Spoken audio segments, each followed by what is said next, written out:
All right, let's party up. How's it going, everybody? Welcome, welcome, welcome. How you doing? Prizedy out on the YouTube side and on the Twitch side. How you doing, Zetai? How you doing, Black Roses? Congratulations on your first. How you doing, Steve? Yay, Hobby Night Real. How you doing, Baconator? How you doing, Matthew? Also, imagine you're gonna be the supremely noise for Matthew. Hell yeah. How you doing, Shark Ray? How you doing, Moss Dragon? How you doing, the newly rechristened Zrekril? How you doing, Zrekril? How you doing, Instant Z's? How you doing, Many Dow Beanits? And yeah, you did. Yeah, there's a whole month of streaking. Hell yeah. And how you doing, Horror Loving? Noise. There we go. How you nerds doing? Welcome, welcome, welcome. It is back to real word bearer hours. So today it was very much one of those days that I woke up, I went to the game store, and I played some games, and I went home, and then I was in a tabletop thing. Oh, you ordered a PNG model? Hey, let's go, let's go, let's go. Nice, nice, nice. VTubing do be fun. VTubing do be fun. Can't confirm. Hell yeah, hell yeah, hell yeah, hell yeah. But yeah, no, today's been really, really good. I got to play. I got one game of Turnip in, and then I was basically, oh shit, you're going rat mode. Let's go. We're currently working with my group to do a what's it called? What's the best way to say this?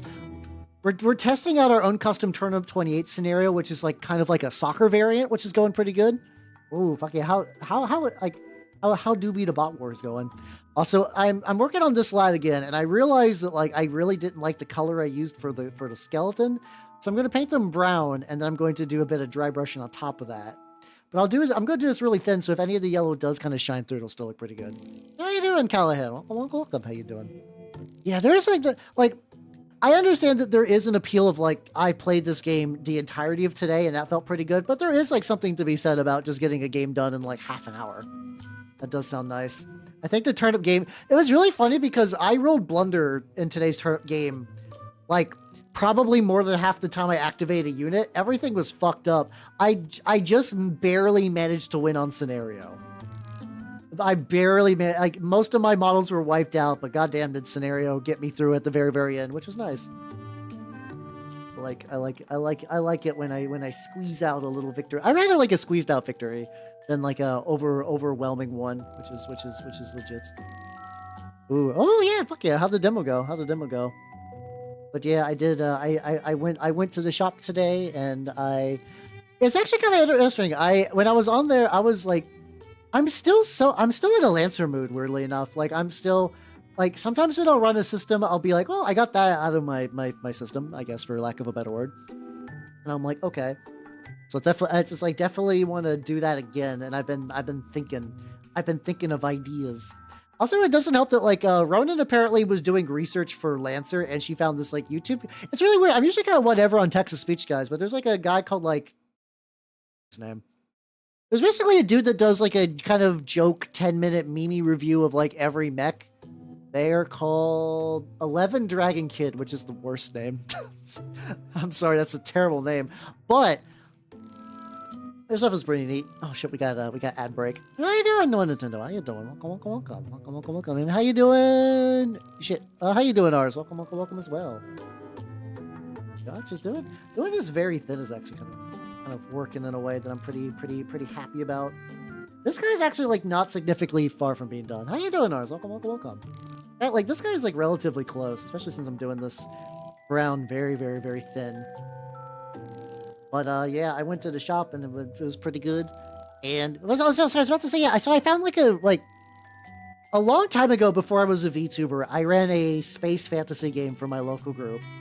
And I found the playlist I used for that. I forgot how much of my GMing is based on me just being in a car, listening to a playlist and just like having ideas formulate. It's nice. It's like I've not got to do that in a hot minute. Oh, yeah, I imagine Death... I'm glad you got... Hey, you know what? Because you got that person into the game, maybe you can reckon with the Death Call later. Huh? I don't know much about the Fallout game, but I have to imagine the conceit is that Death Calls are just too fucking strong for like a demo game. It's like, you know, demo games, like, you ideally want the other person to win, or at least, you know, if they lose in a fun way. But I imagine if you're like, oh, check out this Fallout game. It's up, time to get wrecked by a death claw. They're like, oh, I'm not coming. I'm not coming back. I'm not coming back to this bullshit game. That's me with Infinity. I might still go back though. It seems like the Infinity crew where I'm at now is much nicer, but I'm not ready for it. My group is still like on the verge of like, you know what? We're all relatively older gentlemen, except for the one guy who's like 27. And I was like, we're all like, we would like to play Mordheim. So if there's eventually maybe one of these days, maybe what I got to do to get the ball rolling is to start working on a Mordheim crew, which in theory would be a good excuse for me to make rats. But part of me's like, Cult of Possessed. I do like the Cult of Possessed conceptually. I guess the tricky thing is I would need to find parts. I need to find parts that I could like, if I did do my own Skaven, if I did do Skaven for that, I would need to find some bits that would actually be really fun for kit bashing customization stuff. Because otherwise, nah. I guess that would be a good way for me to like maintain my I Paint Rats card. Oh, okay. So it'd be like bringing like you're doing like a 500.40k game and you just bring like one knight. It's like, well, okay, bud. I guess that's a thing you could do, but it's a strange choice. And I say it as a knight player. I like knights, but they definitely like the system at lower point totals does not make sense to run them. Oh, thank you. Let's go. Someday I would like, considering how many 30k models I've painted, I would like to do 30k. We are getting another guy in my group to try out. So every now and then when I run games at the shop, there's always like some rando that's just like, oh shit, this game looks cool. I'm like, fuck yeah, let's go. Apparently was like a longtime orc player, so we might have an orc player for the 3rd edition games. And one of the regulars are starting to look at doing maybe guard. God, I feel sorry for guard for that edition though, because he's talking about like, okay, if I build this guard list, I'm gonna need like 150 guard models. I'm like, you could maybe just run some commissars and tanks. He's like, no. I need this. I'm like, oh, okay. It sounds like hell, but he's apparently the ideas are formulated. They're churning in his brain. Must be just Frank Horrigan. Ah, gotcha. I don't know what I would play if I did the Fallout. I think because like maybe like a full robot army, that would be kind of fun. Just having like a bunch of like Mr. like some Securitrons, maybe some like the handymans or whatever's. I think that would be neat. Otherwise, I'm kind of like, like it's weird because it's like I mean, my Fallout knowledge extends entirely to New Vegas, if I'm gonna be honest. But like when I think about even like New Vegas factions, I'm like, I don't care that much about the Legion, and I don't really care at all about like the New California Republic. So I don't know. I do think robot neat, so that might still be the winning play for me if I ever get into that game, which at this point is kind of lower on the list, to be fair. Yeah, I mean, he's also had the idea of doing like a penal legion, and you look at conscripts, and conscripts, at least in 3rd edition, come in bricks of like 20 to 50 models, which is cool. Thematic is shit for conscripts, but you're like, oh, the idea of I need to paint 50 conscripts, and that's just for one brick of conscripts. You might want more than one brick. Which I thought was really funny because at least for Chaos Space Marines, it's like relatively elite. Like I'm running a brick of just like 10 Marines and a Rhino, with the appropriate marks of Chaos and like the special weapons is kind of an investment.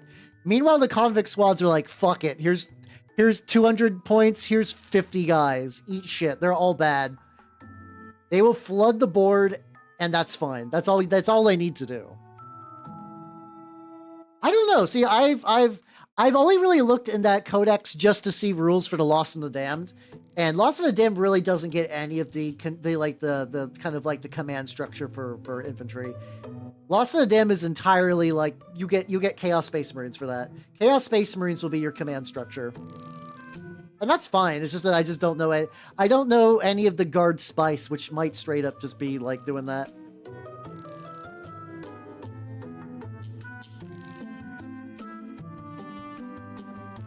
This is another one of those I will eventually need to try to figure out how to get like the various spots behind him. I think overall I'm pretty happy the way the skeleton colors has been. Oh, we gotta get the skull in the back. There we go.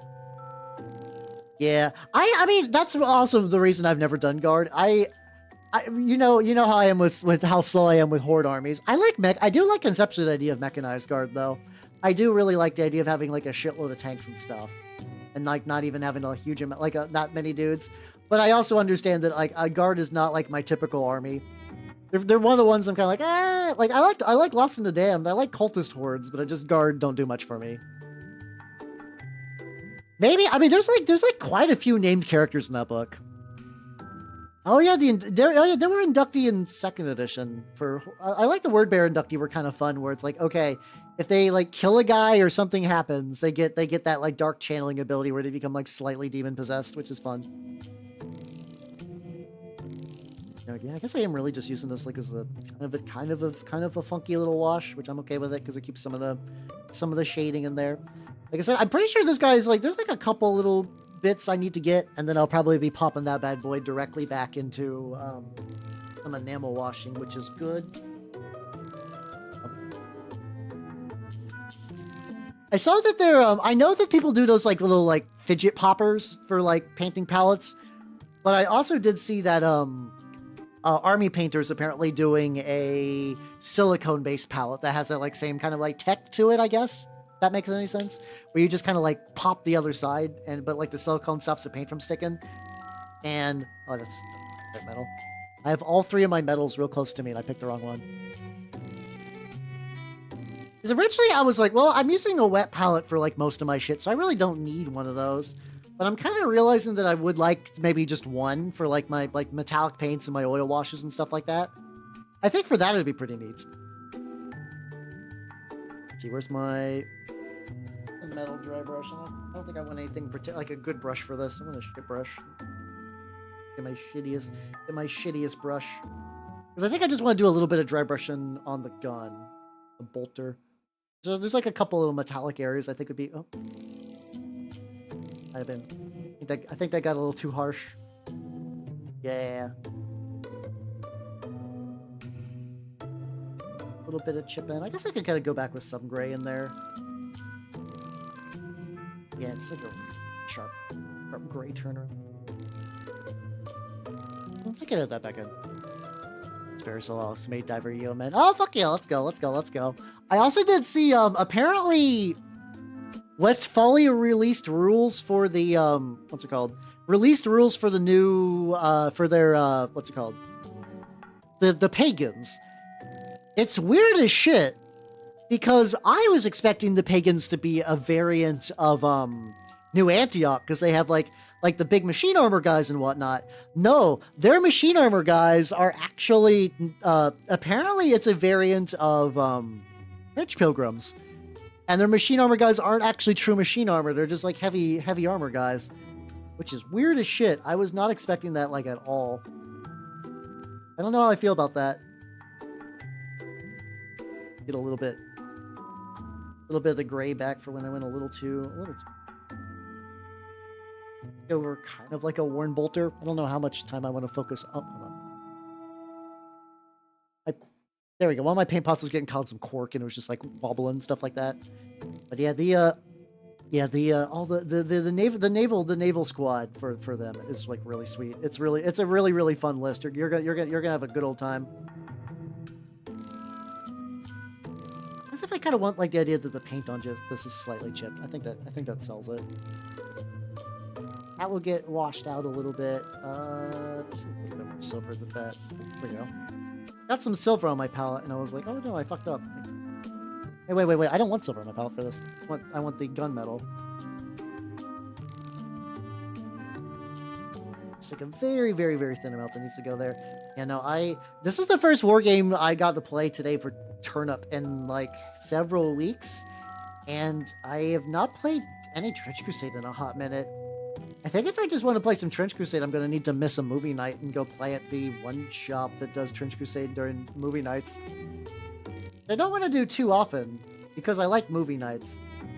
I also kind of I'm debating making this Wednesday's movie night a double feature because there is have you guys seen for a while that like the guy who's behind Napoleon Dynamite, it made a movie about like kind of like in search of like grimdark stuff and just kind of like learn the history of a lot of like Warhammer and Trench Crusade and like other similar games.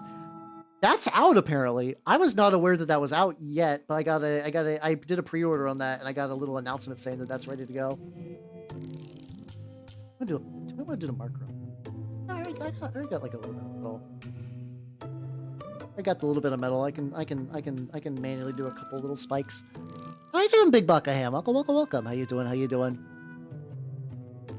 See, I don't know why it's like you mentioned that earlier, but like,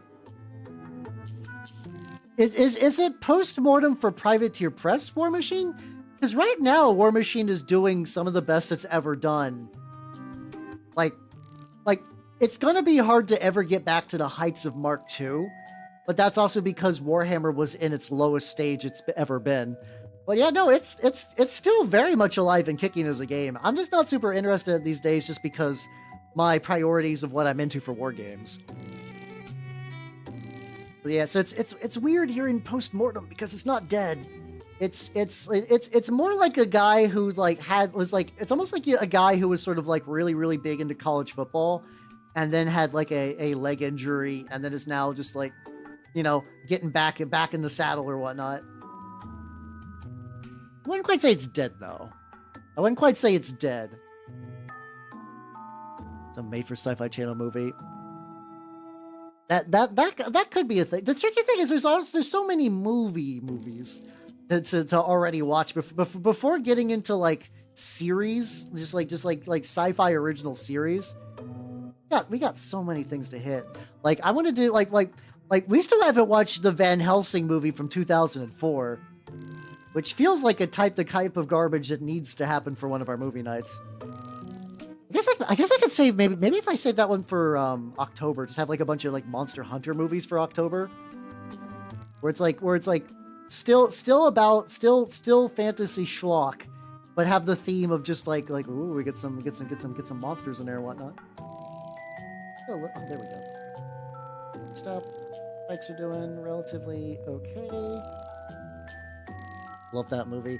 I don't know how good it is. I've generally heard not great things, but like, you know, I have no room to talk for literally anything I've ever shown on movie night. So, well, we'll find out. We'll find out how well it holds up.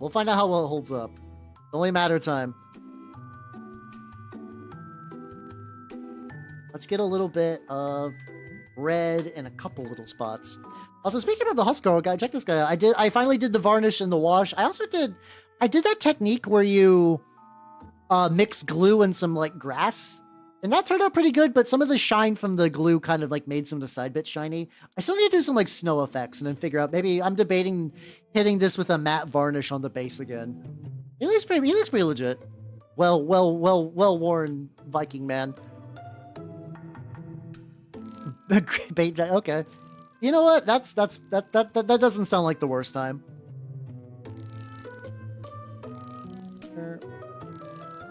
So we gotta get like a couple different angles on these. Those should also be. It's like shit like this where it's like I gotta get like up in there. There's a magical little angle like right here. There we go. I mean, I'm sure, you know what? I'm sure considering, like I said, everything I've shown on the movie night, I'm sure, like, you know, relatively speaking, it's probably pretty solid compared to those. So yeah, that might be, that will probably be coming up at some point soon-ish. And then as far as, like, other movies, I don't know. I'm debating, after we watch the 2 gore movies, I'm debating how deep in the well of bullshit do I wish to go? Like, if I wanted to take things pretty easy breezy and light, we still haven't watched Legend yet. We still have not watched Legend, and that's definitely needs to be watched at some point. The angles on this. This is another one of those models that, like, I don't know if anyone ever thought that this would get painted, because it's not even a matter of like me getting in, like it's not even a matter of me like accidentally like setting this too early before I could like reach all the crevices. As in, I just don't think crevices, the layers of crevi is crazy. But it's fine though. It's fine. Others, it's good. I'm excited. I'm excited for some more movie night movies. Yeah. It's weird because like I've seen prior to like ages ago, I sort of made it like a mission to watch a lot of fantasy movie. Like some of the early movie night movies were movies I had already seen, like the war, like Your Hunter from the Future, the Warrior and the Sorceress or whatever, the one with like the town that was split in half. I think Chuck Heston was in that one. Like some of the like a lot, I hit up a lot of those ones. Like Willow was on that I technically watched before movie night, but I just kind of forgot a lot about it, so it was still like. That's the thing about having bad memory. Sometimes you just watch things that you've already watched, and it's like a whole new movie. Wow, I hate that.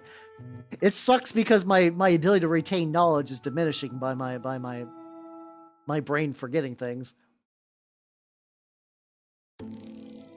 Nothing in there.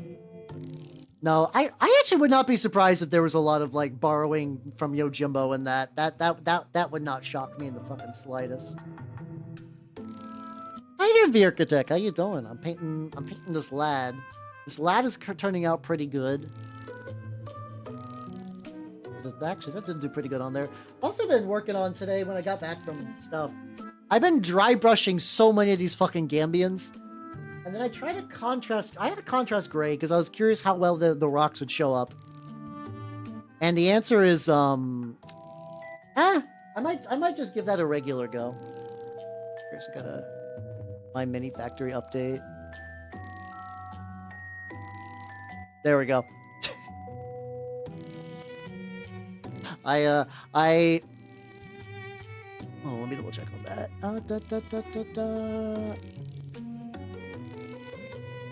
All right. Yeah, I did the very pedantic thing where the Westphalia people were like, here's a zine with new rules, and I'm like, there's a lot of typos. I feel bad, but I also feel like they, you know, getting those out of your system as soon as possible would be good for the overall thing. So I was like, okay, I should be the guy for this, I guess. I mean, is it fistful of dollars on? I have to imagine so many movies take Yojimbo as a like thread of just like reference. It's probably almost a losing battle to keep track of which ones. They're like I would not be surprised if the Warrior and the Sorceress or whatever, Sword and the Sorceress, whichever one. Yeah, just fucking just like typo. I'm not trying to be mean though. It's also tricky because like I think their models are neat. Like I really like this giant from theirs. I really like the big fucker. And by doing the big fucker, like. It's wargaming third-party rules are always really tricky because like you want to use them because they're neat, but then people are inherently skeptical about third-party rules because they're like, well, these could be put together weird and like broken, and I would love for them to have all those kinks worked out in advance so no one questions anything. So they'll be like, oh yeah, no, these are legit, and then it can be played, and then everyone will have a good time. Yeah. That's true. Yeah, G-Dub's got them typos as well, and they don't got an excuse. Small team versus multi-billion-dollar. Isn't G-Dub's like value worth at something like $5 billion or something like that? I heard it was a lot. Like I saw somewhere it was a lot. It was like crazy high.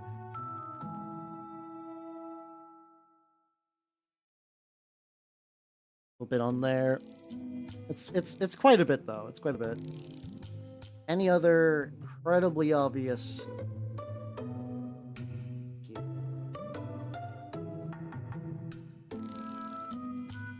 Just kind of push some gray into there. We got the little flame thing, which needs a little bit more orange, which I can do. There we go. Also with that like weird threshold that I think I'm about to finish like a couple of malls. I also realized I got like these two lads are kind of very similarly stanced just by pure happenstance. You know, there's only so many ways you can hold an axe. I'm curious what I'm going to be painting next week, though, because the boy could use some finishing touches, and maybe even while I'm waiting for this guy to dry a little bit, I might even get some of the goop, because the goop will be pretty easy just to knock out real quick. A little bit on there, and dry brush the skeleton a tiny bit, just a tiny bit of skeleton dry. I can use all my new dry brushing thing. Yeah, let's see.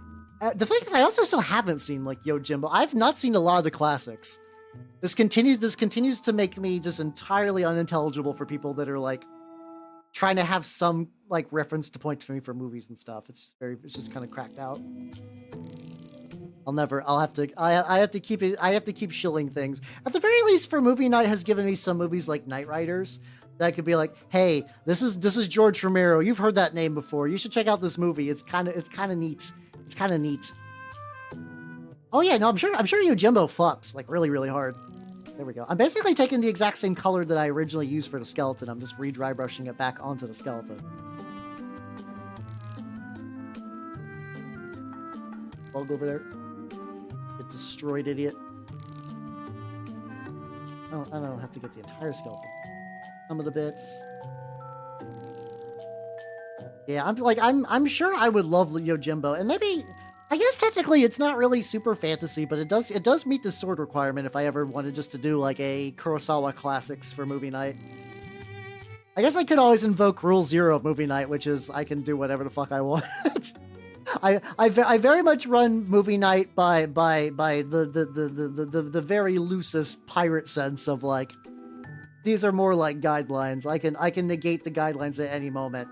Like for this, it's almost winter time, and you know what that means, everyone.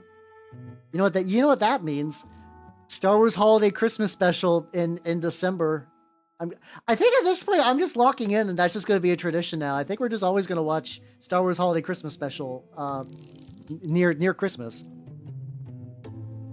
Sit there. No, listen. The youths have sat through so much garbage that I've shown. I have to imagine like a legitimate good movie could definitely keep everybody entertained. How viewers are built different. They're built wrong, but they're built different. I think it'll be fine. There we go. But there's like a little bit of like grade that I kind of want to hit on there. That didn't help. Any other movies to chase? I'm glad. Fuck yeah for getting people in the Kung Pao. A chaser for Kung Pao.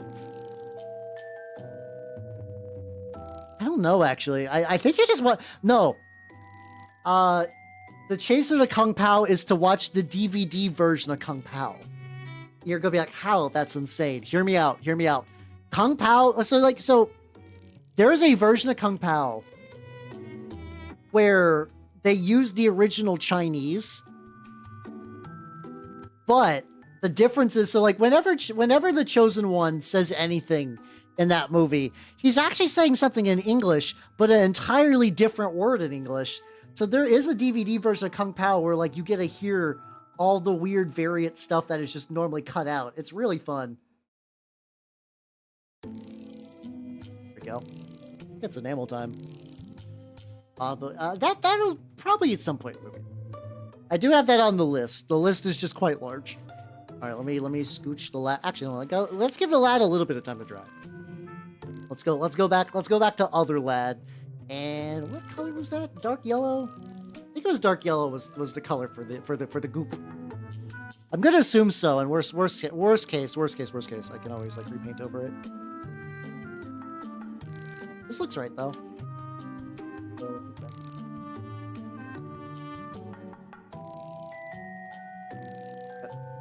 I got so many. I'm due for another big brush deep clinging.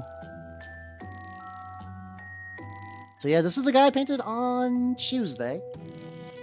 Let's get back to that. Oh yeah, this is correct. There we go. I can just this is what I really like about doing this technique at this stage. I can just repaint over all the balls and it'll fix that up. Is it Autumn Eve? Isn't it already autumn? Like when is the official designation of when autumn is? Oh, I got a bunch of my finger. Did I touch anywhere I shouldn't? None of my guys have certainly got like a big yellow splotch on the back. No, Kung Pao, as far as a like, this is a goofy comedy movie, has a weird amount of work put into it, which I think is why it's kind of held up. Like, I think it's still like a genuinely funny movie, and it's not like when it comes to dated things, okay, there's a Matrix reference, which I think almost studios mandate that after a certain point. And then, what's it called? There's a Radio Shack just exists. And I don't think they intended Radio Shack to be a dated reference. I think just Radio Shacks died, so now that reference is hella dated, which is sad in a kind of a way. How you doing, Jay? Welcome, welcome, welcome. Oh, okay, so it's tomorrow. Okay, that's true, that's true. So it'll be fall officially in we're in a ballpark of like 2 hours-ish? Less than 2 hours. Yeah, that's like one of those things that like, it's funny because like if you talk about Chewbacca's dad in the human VR jerk-off machine, people are like, what the fuck are you talking about? But then you show them the Star Wars Holiday Special and they're like, oh God, I see. I did not wish to see, but now I see. I have been privy to forbidden knowledge. Yeah, I haven't. I think the last time I went to a Radio Shack proper was in college, and that was like 2009, 10-ish. And even at then, Radio Shack was kind of on its last legs. Because, I mean, the idea prior to, like, you know, everything to do with, like, shopping, changing, a store where you could just buy electronic bullshit made sense at the time. I guess Best Buy also kind of ate its lunch a little bit. I'm thinking for the hydrate. Been a hot minute. Oh, that also reminds me. There was a very special date yesterday. You already did the good loot joke, you fucker. Have a good night, but you already did that. You did the loot joke. I remember it. I remember that one. Oh. Everybody laugh at Jay. Recycled pun. A sundial. Okay, sundial's nice. I like that one. But yeah, have a good night, yo. But yeah, so the date that I forgot to mention, yesterday was a special day and I just didn't think I just kind of forgot to mention something. Nanners turned 6 years old yesterday. Well, relatively 6 years old. I don't remember when Nanners was born because I bought her from the pet store, but that was the day I bought her, so that's her birthday. Recycled pun. So yeah, Nanners is I guess it's like for like an adoption day, but I consider it birthday enough. Yeah, Nanners is a good solid 6, which means in snake years, she's like, I don't know what's the best way to scale that, but you know, 1/4 of her life, so I guess 25 technically, more or less. Everyone, I see everyone's going to sleep and leaving me. Honestly, that might be incentive. Like I said, I keep talking about maybe starting and ending streams an hour earlier. Next week, I'm going to try to demo that unless I forget. I think next week I'm going to demo the idea of an earlier start time. Maybe not necessarily ending earlier, but starting earlier just to see how that feels. So I'll probably start next week's streams an hour early as a heads up. Oh, thank you. I do appreciate that, but I also do realize as all of us are aging, we're going to need to go to bed at reasonable times. So I think next week I'm going to test that a little bit. I can't change my Sunday date really, but I can do that for the other ones. Yeah, real insomnia hours. No, that's totally fair. That's totally valid. Getting that goop. I think this color of goop is going to need a couple of layers of this, but you know, I can goop in between other layers. Make it too bad. How you doing, Spork? How you doing? Welcome. Wake up at 5 a.m. Oh god, yeah, you guys have to wake up super early. So yeah, I'll try it. I'll give, you know what? Because like I want to mix things up a little bit. You know, I've been very introspective this year about streaming stuff, and I feel like I need to tweak a couple things. I think that'd be like a reasonable thing to start tweaking. There we go. A bit more on the side. Yes, good. Yeah, I'm lucky that like the guild is not great, but it doesn't require me to get up that early, so I feel eyed about that at least. Yeah, I do feel for everyone who has to get up that crazy early. Pain, agony, even. So yeah, maybe if I start a little earlier, that would be good for everyone. I don't know. We'll find out. We'll find out. Like I said, I'll give it a go. I'll see how it feels, and then if it doesn't work out, we can go back to the hours. If not, if it does work out, Or what very much happened is I might do like a 5-hour stream every now and then. I could start early and then give myself some wiggle room if I just like, I just get like a little bit more painting in or whatever that particular week. You just say, oh yeah, daylight savings. Oh yeah, when is daylight savings hours are gonna be kicking in soon, aren't they? Oh yeah. Well, I hate daylight savings hours. They keep talking about killing daylight savings time, and I'm so ready for it. I'm so ready for the death of daylight savings time, but it just never. I feel like every year they're like, we collectively agree this is dumb, and we're gonna end it soon, and that soon just never comes, and that makes me the big sads. November. Oh god, so it's like it's getting there. Get back there. All right, so the goop has gotten another layer, and it's looking better, but there's still like visible whites. But put it on there. I could get like little patches too. In there. Anyway, I'll work on that in a bit. Today's goal still is to get the boy, to get the lad, the man, the myth, the legend. Few tips, get the enamel bullshits. I don't know how much I want to do with the enamel bullshits on this guy. I might just do a darkening layer and then maybe go from there. Whether if I want to try being funky with some of the other stuff.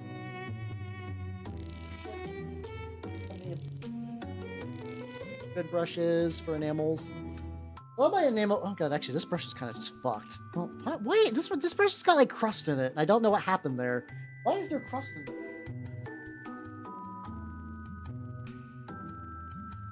There we go. That's a big one.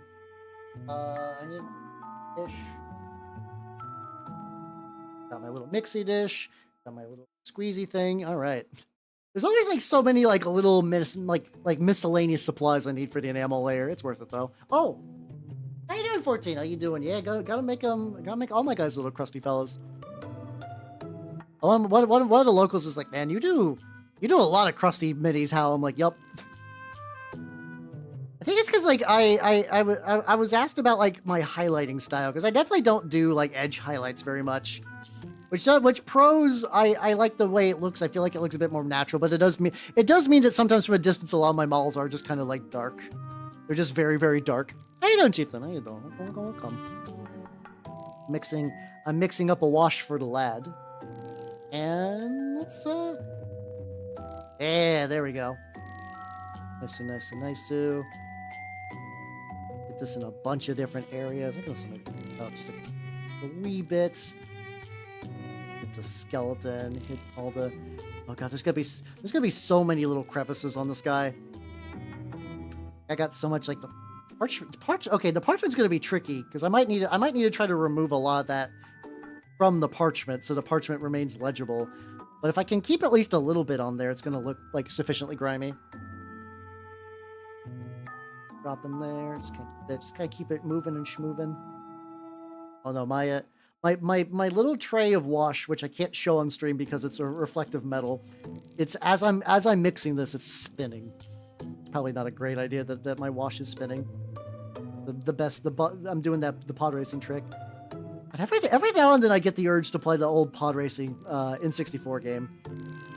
That's one that it was like one of this feeling doesn't really exist anymore because of the way video games are done. And I'm not gonna like say this is necessarily like a good or a bad thing that this no longer exists, but the idea of buying a used game and it would have somebody else's save file on it. Like I remember just just when I was younger, just getting my ass kicked at the pod racing game. But like when I bought it, my family bought it for me used.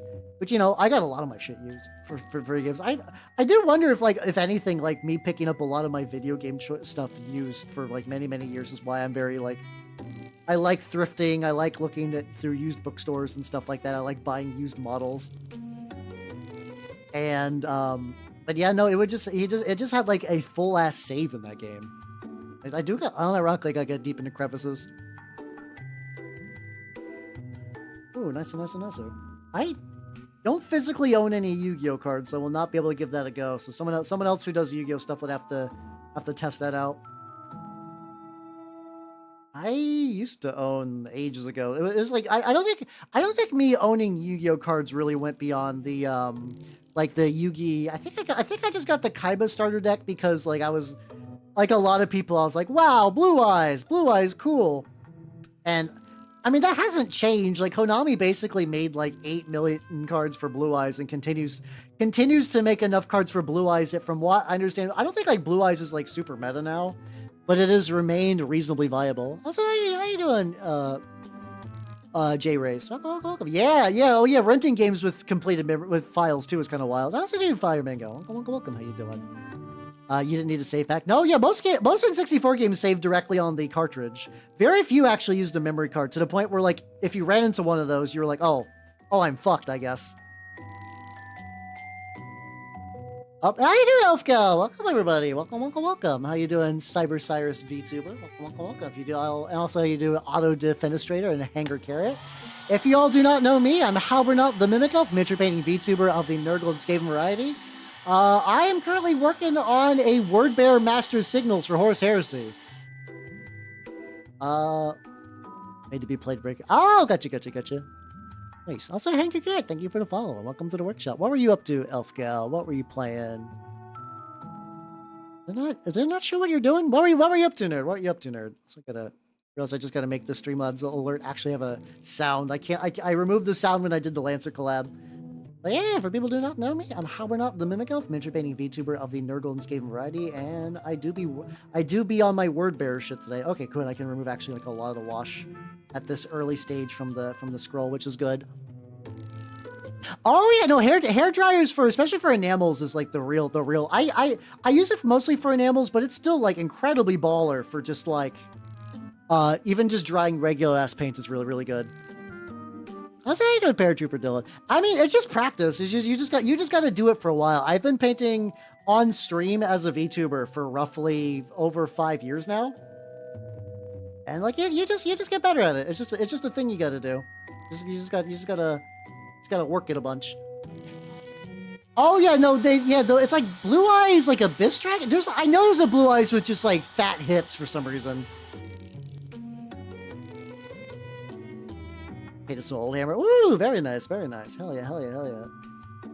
This guy's effectively going to be for Horus Heresy, and we'll see if I actually ever get to play Horus Heresy, or if I just continue to use these guys for 40k 3rd edition, which they still work for 40k 3rd edition, so it's not too bad. Also, Nick Costa, thank you for the follow. Welcome to the workshop. Oh, Valkyria Chronicles! Yay! I've been meaning to play that for like fucking ages. I've heard it's really fun. I guess since I've been playing through all the XCOM games, maybe Valkyria Chronicles, like, if I wanted to continue a semi-close game, I could follow through with that, which would be kind of fun. Yeah, it kind of is like that. The blue eyes big hips dragon. Yeah. And I know a lot of you nerds would be into it because I know how a lot of you nerds act. I know. I'm aware. Tier 2 deck. Ah, gotcha. It always has to be at least semi-viable, which is kind of amazing considering that like a lot of cards are older. Like Yu-Gi-Oh being, as a Magic player, Yu-Gi-Oh is fascinating because it's both like an eternal format, so like things rotate out mostly because of power creep, but also Konami is really good about like, oh yeah, here's a box that has this card that's really good in it, and you can buy multiple copies of the box because it's not randomized. You can just do that. Infinite. That does sound like fun. Infinity World War II, World War II stuff sounds fun. That does sound pretty great. So I'm just currently working on that. How much of the, like, I'm still debating how much of the removal step on, because like I can do that thing where it's like I hit this, like I'm gonna hit his crotch with a little bit of a mineral spirits, and I can kind of wipe off little bits to do like a highlight, and immediately, of course, I immediately put some fuzz in there. Like, it's like, do I, how much do I want to do that? Do I want to get like this entire leg and just kind of keep that going? I don't know. I'm always trying to get like better and better doing this. Oh yeah, because like, because like I've heard for a while that like the main character, like there's like a main girl, I know her, and I've heard that she can solo the game, and I never really knew how. But yeah, I guess if it's like Valkyria, if it's like Infinity, you could probably just give her all your orders, right? And just have her just like wreck shit. That would make sense, actually. That would make sense if it's doing that. That's what I do. Have a good night. Take it easy, yo. Yeah. I mean, there's probably some investment culture. I mean, I've looked... So, I know it's like a really good meta deck now, but I remember looking at the Malice deck because I thought conceptually combining Alice in Wonderland with like hacking stuff was a really cool like combination of stuff. So I was like, ooh, this is neat. Like this is really baller. And some of those cards now are like straight up like $200. I think it's just mostly you don't have like, since you have like one format, it's either expensive for one format or it's like a rare thing. It's not like, oh, this card's expensive for one, this is expensive for another. Leader for purpose. Ah, I gotcha. So they did learn about how OP she is. I think if I played it, I don't think I would do that myself, but it is funny just knowing that that is an option that I could do if I felt like it. I might need to dry brush the skeleton a little later, but a little bit later, but that's also...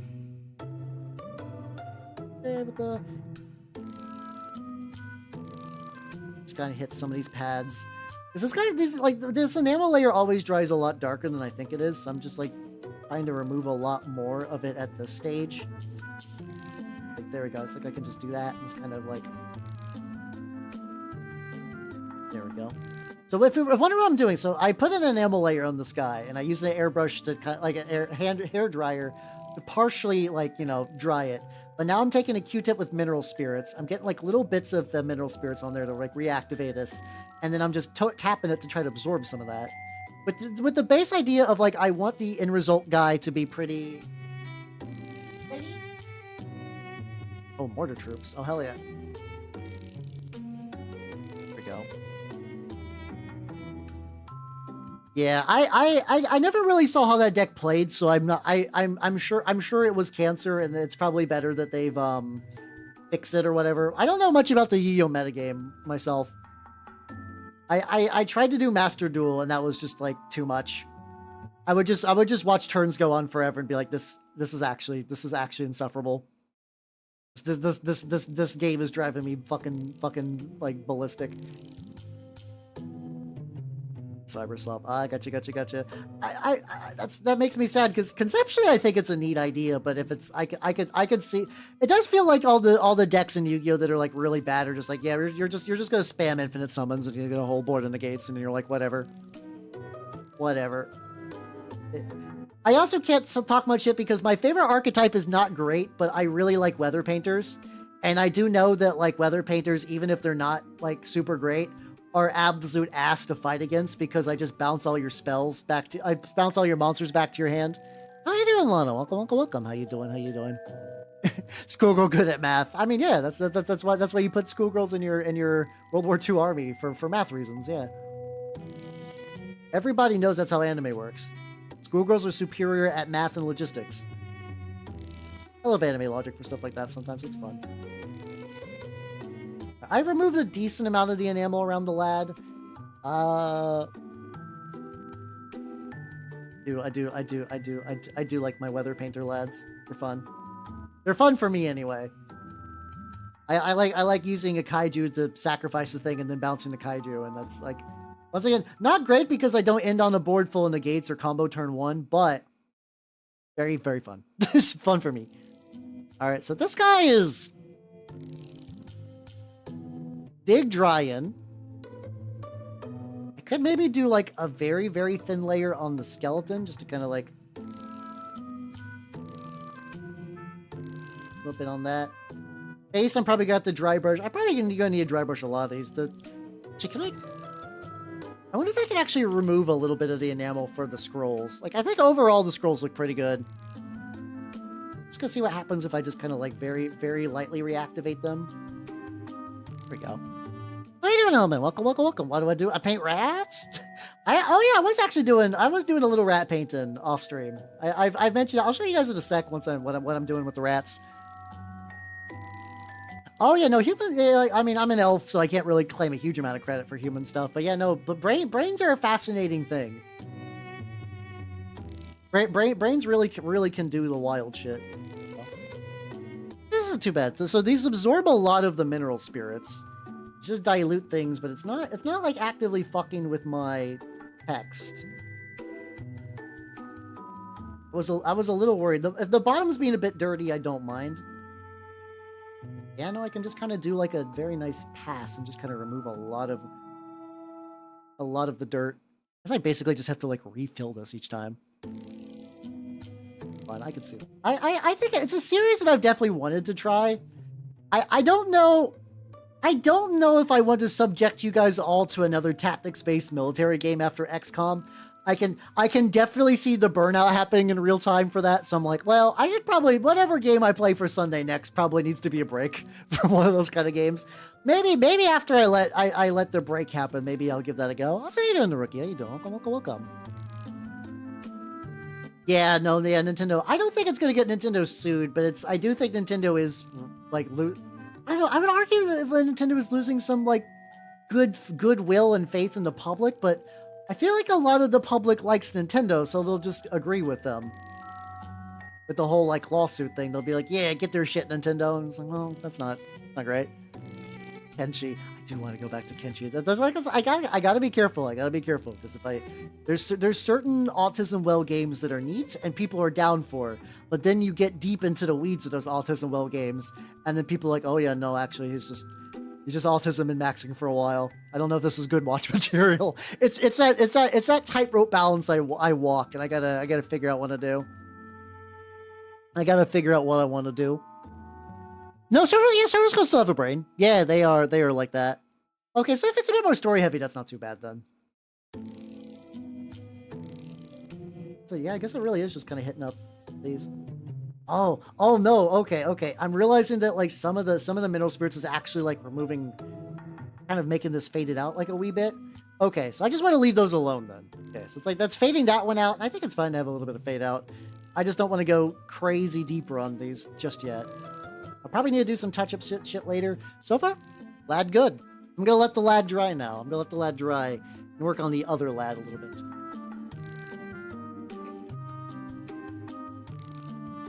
Hey, let's go. Sounds like fun. Sounds like a fun idea, Hellman. Hell yeah. Let me now move my various accoutrements. Luckily, I'm not doing. I like going to my magic group, and I do like playing Magic, but I also have that like weird adult thing where it's like, if like the joke about the like, I think it was like a John Delaney bit where canceling plans is like heroin. I'm gonna have all of tomorrow after work off. Oh, that's gonna be so nice.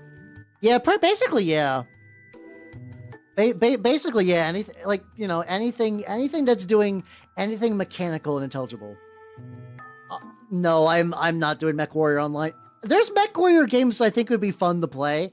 I don't think I could get into like an infinite grind game. There's a reason I will not do like that or any of the like military sim world of whatevers, because I know those are big wells. Yeah, I think they probably I've seen Chapter Master. Chapter Master is cool conceptually. I think that might just be too chart heavy. I think Chapter Master specifically might be too like too chart and just like lacking some visual identity for people to grip onto. But yeah, no, yeah, Nintendo has been like that for basically forever. So this shouldn't really be news to anyone, but re-get this guy's goop to deliver to patent office. Behold, an Italian man. Claim this, Nintendo.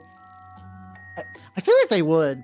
I feel like Nintendo's got enough like power behind them that they could probably claim some like real audacious shit. Nintendo filed the patent about a way to turn on a system with a button. Wow, Nintendo, this is new. That's a beach episode. Interesting. Behold, I have invented Italian. Once again, I feel like Nintendo operates patent laws in the same way that Games Workshop wishes. I feel like Games Workshop wishes that they could do what Nintendo is doing. Like, the whole, like, yeah, they wanted to really, really copyright the word Space Marines, but, like, they obviously did not invent the idea of Space Marines. Like, here's the thing, like, if I remember right, the Shin Megami Tensei games predate Pokemon, like, by a lot. And that is a game where you summon a monster to fight for you. Now, will Nintendo ever sue any of the Shin Megami Tensei games? No. That would be fucking stupid. Also because there's those games released on Nintendo consoles now.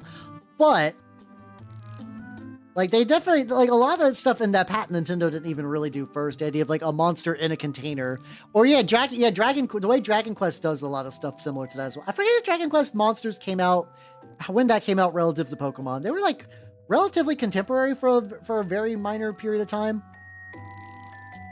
How you doing, Sola? How you doing? Yeah, Nintendo behavior real. I think they did, but it sounds like something. Yeah, I'd believe it. Suddenly, just like some guy. I do have to feel bad for people, like, you know.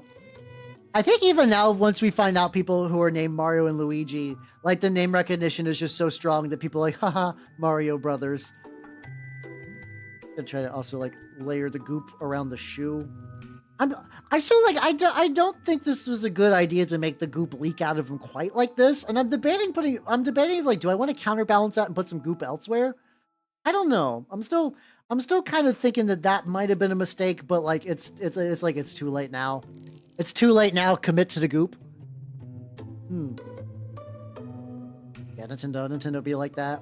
I used to be a big Nintendo only. Back when that was like my only console. Now I rarely play Nintendo games. Actually, there's still not that there's like not like there's still a lot of good Nintendo games and shit. It's just kind of interesting as I actually think being a VTuber meant that I just don't do much console gaming anymore. I know a lot do. It's not like being a VTuber excludes you from that thing.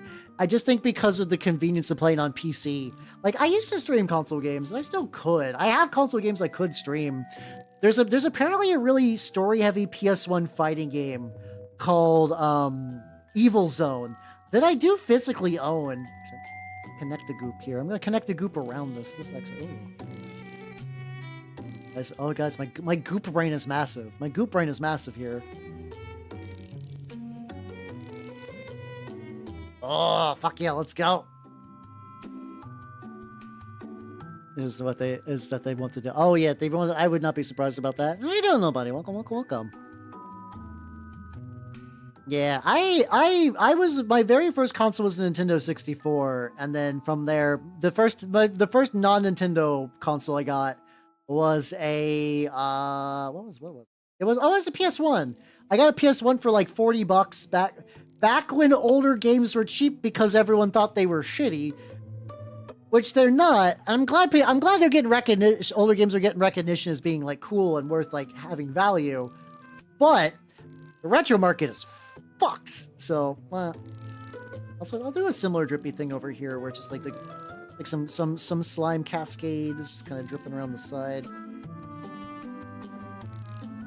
It's not gonna have like the big goopy balls for this. But I should have phrased that differently, but it's fine. It's whatever.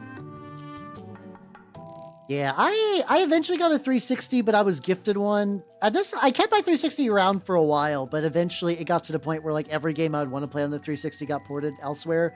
So I think I just turned my 360 into like a Goodwill. Because I was like, I'm sure somebody else could use this more than I ever will. Yeah. Yeah, you compare modern games and then you look at like some retro games, you're like, oh shit, no, things were better back then. What the fuck? Like the tech has definitely gotten a lot like, more HD or whatever, but we've like losing stuff like having like a nice art style where every game just kind of looks the same because every game is going for hyper-realism. And that also means that like once that hyper-realism is outdated, that means the game just looks bad now. When you're like, this game has got state-of-the-art motion capture graphics, and then the next year happens and you get the more motion capture stuff, and then you're like, oh god, this older game looks like shit now, and it never had an art style to really like carry on through that. Oh, you had a Mega Drive. Oh, hell yeah, let's go. I'm sad that I don't own any of my Sega consoles anymore. I had to sell them back in college when I was desperate for money. So I had to sell my Dreamcast and my I had a Sega Genesis 3. So the one that was like just mostly like compact and portable, that was sort of its like selling point. It's a Genesis, but small. It wasn't like you couldn't like play it like in your car or anything. It was just a smaller form factor. I don't think I've ever played a proper FMV game.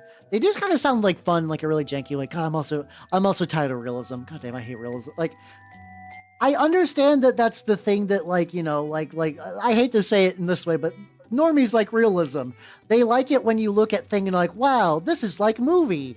And like some of them like do appreciate art style, but a lot of them don't give a shit, and that does make me big sad because unfortunately the don't give a shit crowd is the one that wants the photorealism crowd, and those are what get marketed to. And which I think is why indie games do well, because indie games typically do have an art style, and people still like that. There's still artistry in having an art style. Yeah, I like me a fun little art style. Yeah, how you doing, Drago? Welcome, welcome, welcome. The other lad is drying, so I'm working on my Goop Boy right now. I'd be working on the Goop Boy just a little bit. I think the other guy, maybe give him about like a half an hour more to dry, and I might try doing some like highlight touch-ups and stuff like that. Also, I'm also enjoying the idea of having the Goop kind of like pool a little bit. I'm definitely doing the Goop a little thick, but got like a bajillion things on here. Also, Black Roses, have yourself a good night and take it easy, yo. And how you doing, Prim? Welcome, everybody. Welcome, welcome, welcome. If you do not know me, I'm Howard the Mimico, Major Painting VTuber who be gooping my shit. I'm Major Painting VTuber in the Nurgles game, right? How you doing, Bird Malls? How you doing, Varag? Maid Cafe on Electric Street. What is this? What is this game? Simulation. Oh. Oh, is this like a maid racing game? That sounds like fun. That does sound pretty neat. We'll have to look at that later. But yeah, so, okay, so this is not a word bearer. This is a Death Guard guy. However, here's what the current word bearer is looking like. He's drying still. I did an enamel wash on him, which is dirtying him up a lot, but also kind of like unified the colors and everything. Kind of like a dating. I like both of those conceptually. You know what's a game that I forgot about recently?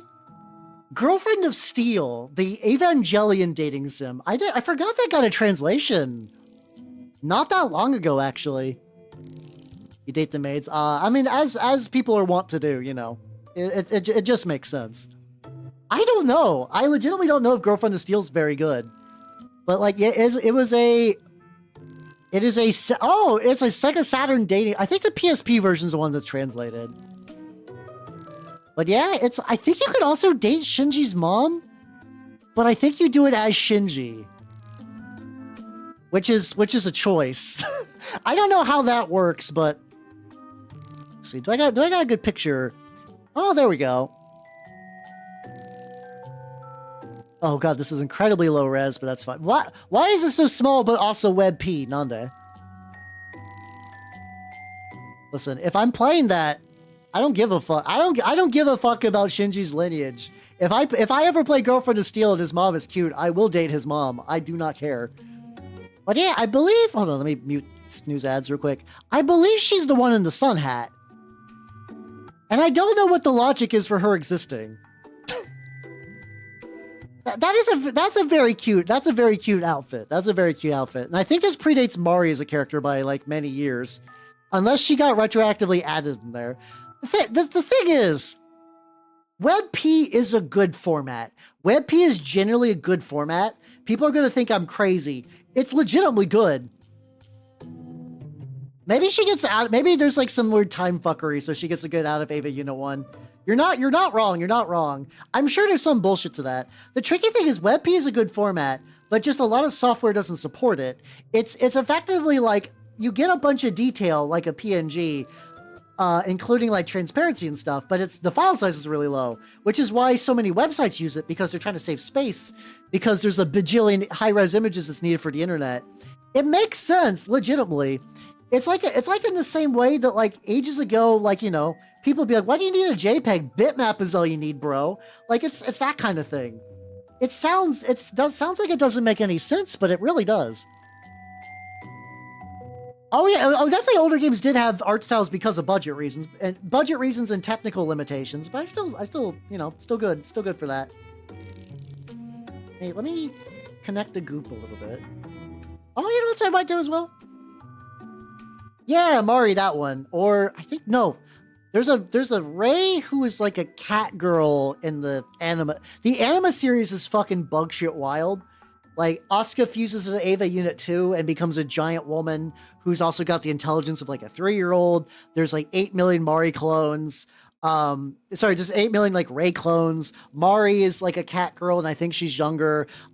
It still has my favorite Ava design. My favorite Ava design is from Anima. I'm a big fan of like the bestial designs. And Ava Unit Wolfpack, which is developed in the US of A. I can't believe I don't have Wolfpack saved. Here we go. Let me post a picture to Lad. I don't know the story context for Wolfpack. But it's still, I believe, probably like it. If we're talking non-canon, it's this. But if we're talking like canon, probably mass-produced. Yeah, I think there's a Jenna Long remake in the anima. For context, anima's written by the mech designer, so the story is stupid, but the mech designs are fucking rad. They're very good. They're very, very good. But no, anytime I get a summary of the story for Evangelion anima, I can feel my brain cooking. It's just my jelly begins to bubble.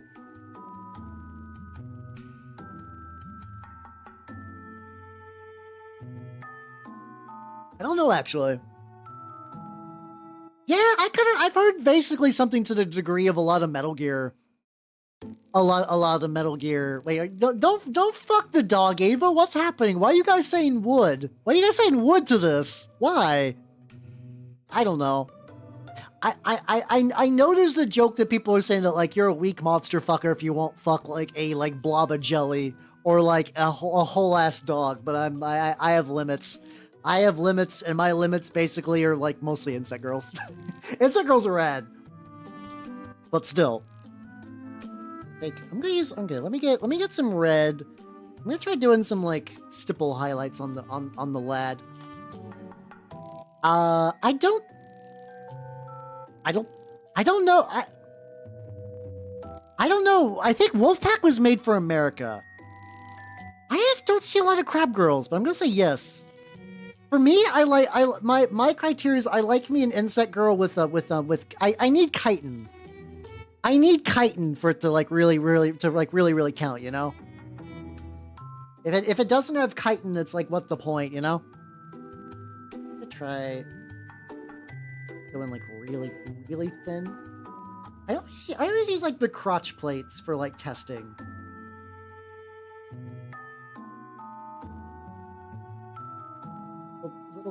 Little bit of extra red.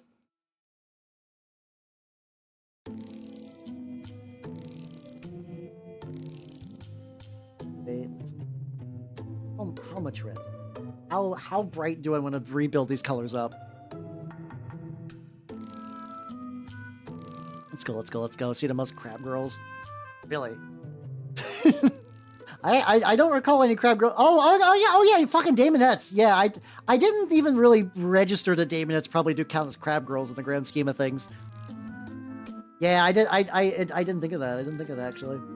I think I understand there's a lot of Slaanesh stuff with crab claws, but for some reason my brain never doesn't register that as crab, and I don't know why. I don't know if that's like a weird bias in my brain or whatever. So I'm basically sort of glazing my way over the enamel layer. Just to add a little bit more brightness and still add some highlighting, but still kind of keep it kind of dark. I'm gonna stipple it, but I think actually just doing it with a brush is giving me the results I really want. And I just kind of going over like the middle bits. I'm just kind of brightening it up a little bit. Seems to be going pretty good. Yeah, there we go. Get some color glazing, baby. Oh fuck, we got ad break. How much? I don't got crab claws. I don't got crab claws. On that. Hold on, we got ad breaks. I'm just gonna do a bit of a little stretchy on there. Oh yeah, there we go. Also, oh god, hold on. PRG, thank you for the follow. Welcome to the workshop. So let me move Ava Unit Wolfpack off because I'm realizing that like I'm covering everything. All right, we're back. Let's go. Oh, I'm very hyped for the new Terminators. I have a build idea for what I want to do for mine. I still need to get my my Saturnine box in, but I basically am not going to do regular Saturnines. I'm going to do that like new Daemon infused one. I don't even care if it's good or not. I just really like the idea of mixing Daemon bits with Saturnines. My current plan is to basically have the head cracked open, exposing be exposing some bits. So kind of like the hole where the head is, and just have demons crawling out of that. Almost kind of like a hermit crab filled with demons. I think that's the way I want to go. And you just slightly build up the reds on this bad boy. Carcinization, yeah. I mean, like, if you're not clacking the tongs at the salad bar, are you truly living? Are you truly alive? Okay, we got a little scratch there, but it's not. Trying to highlight that red just a wee bit. Because like I like making my lads very, very dark, and I do need to return some of the brightness to them. So if the way to do that is for just kind of repeated layering, I'm gonna do that. Yeah. You got to do the click test, you know. You got to click the tongs so you know if they're like, you know. You don't want to be picking up your salad and then have the tongs explode. So you gotta clickety clack them just to make sure. It's nothing weird. It's just proper testing procedure. Of course, you know. But yeah, no, I'm very excited for those word bearer lads. I also really want the Mark II bodies because I want to make some into some Ashen Claws, which I think would be neat. Like, avoid getting too much red on this little bit. It's gonna be a little bit tricky, but whatever. I gotta also highlight that little thing. Yeah, I don't know if this is like the optimal way to do it, or it's like I do the darkening layer and it does kind of like. I guess this is just I guess this is just sort of following the idea of like a unified wash. So it's like not that weird in the grand scheme of things. This does give me a bit more control for how bright I want things to be. It's like you can see I'm kind of building up some reds. I can even build up to an even brighter red if I really want to. There we go. Do you remember how to click the tongs? And then if the person doesn't know how to click the tongs, they are a body snatcher, and you should either be afraid or initiate turn-based combat against them. You know, you can't take any chances. You can't take any chances. That's what the test clicks are there for. God, I don't know. Regular clinging. I don't cling my brushes nearly as much as I should, but that's really the best way to keep the tip sharp. I do very, probably a little risky. I do a lot of alcohol baths for my guys. I do a lot of alcohol baths where I'll let my brushes soak in isopropyl alcohol. Then I immediately recondition it because the alcohol will strip out the paint. It will also strip out the natural oils in the brush. So you need to replenish those ASAP. And the way I do that is just via, just like, you know, I got like the purple, I get like the pink soap or whatever. For pretty typical ways to kind of do that sort of thing. Oh, that's way too thick.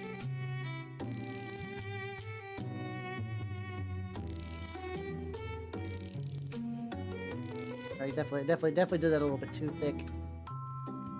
Forgot I got some new paint on my palette and I need to kind of wipe that off.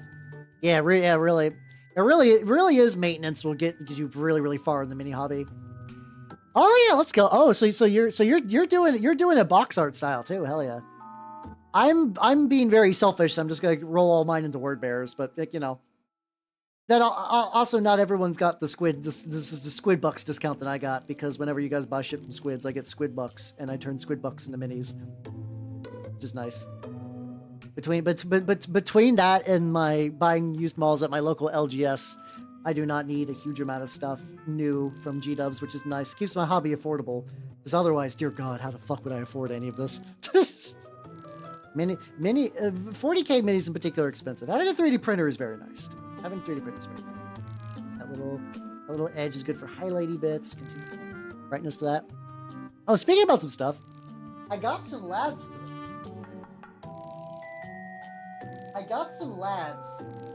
That I don't know when I'm going to paint them, but I did pick up some lads.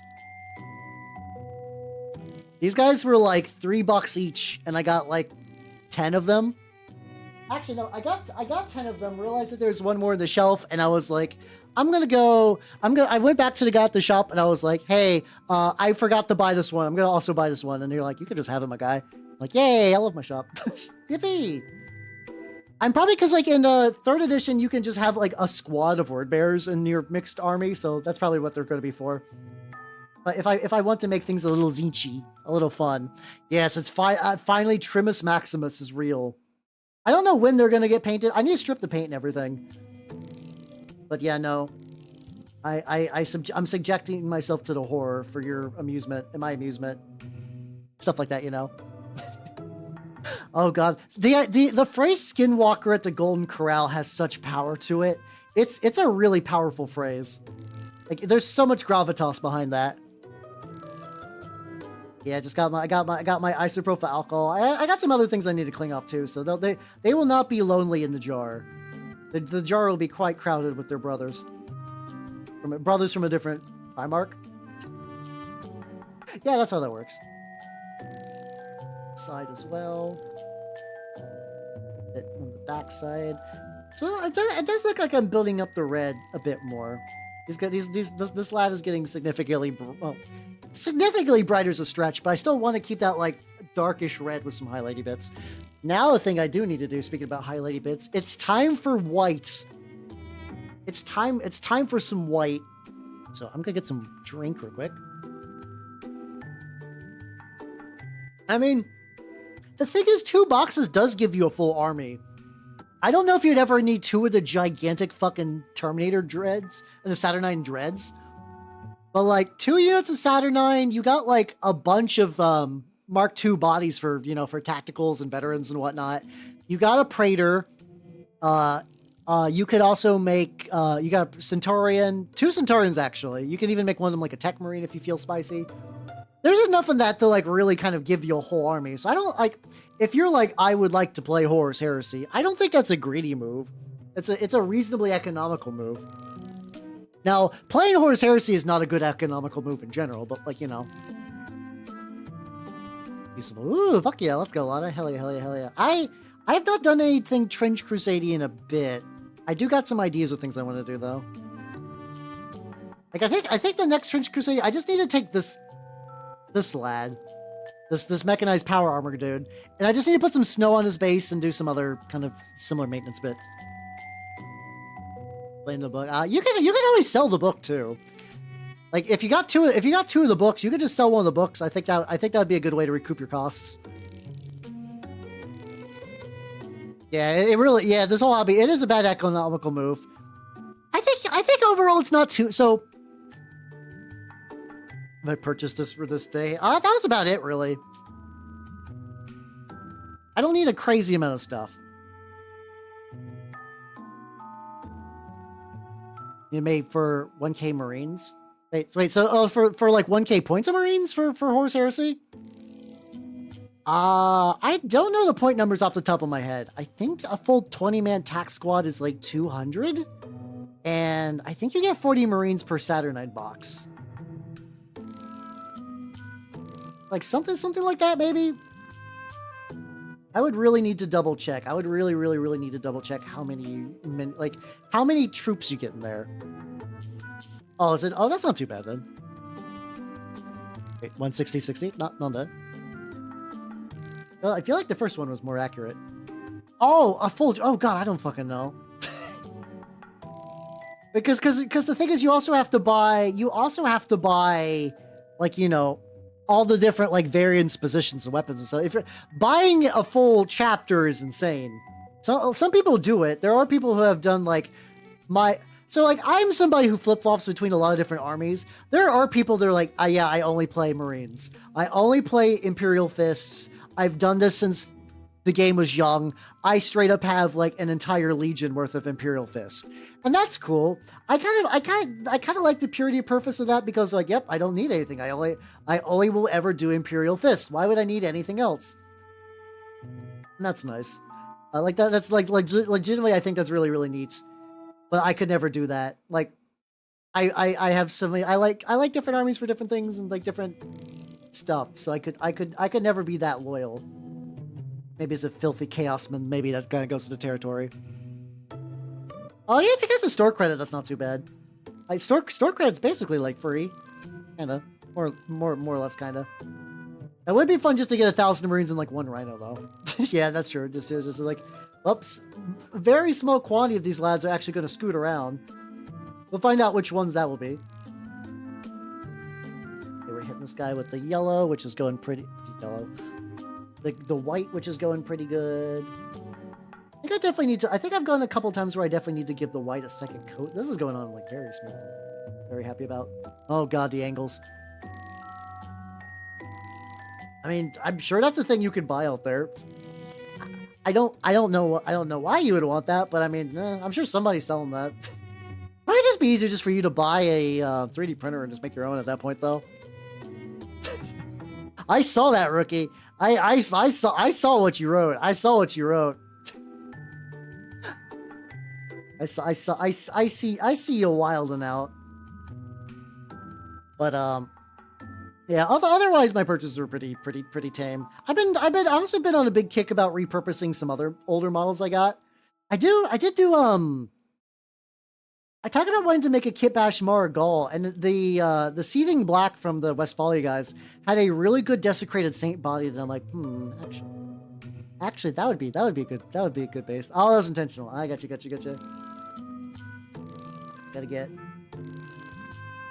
I gotta get on a real spicy angle. Oh, actually, that's not too bad. This model is... Oh, I was about to bitch about the cable placement, and I'm like, oh no, how? You idiot.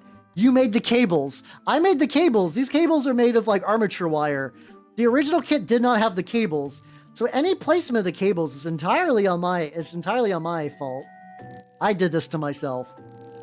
I'm Hal the Cable Man. Actually not too bad though. There's like I said, there's like a couple of like whimsical angle bullshits I'm gonna have to deal with, like coming around some of the sides, but it's not too bad. There we go.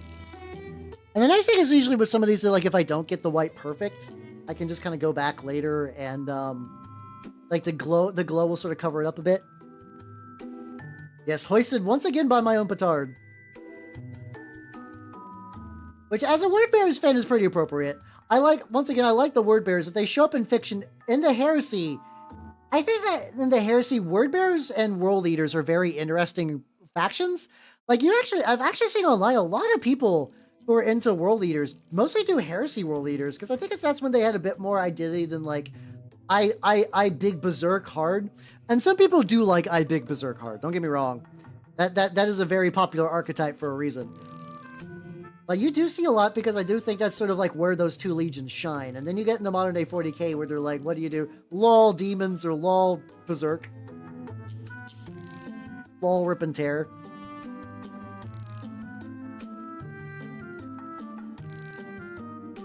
Oh, this is more cute. God, there's so many cables too. So many fucking cables. That's Inside. How you doing? Welcome. Hey, thank you for the very nice words. Actually, I'm gonna be real. Things have been really good for me lately, so I'm feeling it. I'm feeling like Mr. Krabs positive, I guess. That's way too thick. I put the paint like medium stuff, and it's still pretty thick. Roll for circumference. No, I don't need to anymore. I roll a character with maximum anal circumference in Fatal. There's very little reason for me to ever go back to Fatal to even like make a character. Like what do I need? I've already maxed that out. Like there's nothing that Fatal has to offer me. There's nothing that Fatal has to offer me. Oh, it's a little. That's fine. A little drippier than I would like. There we go. Yeah, no, legitimately, I did peek in Fatal. Oh god, oh, it's leaking. Fuck. Hold on. I can do like a quick absorb.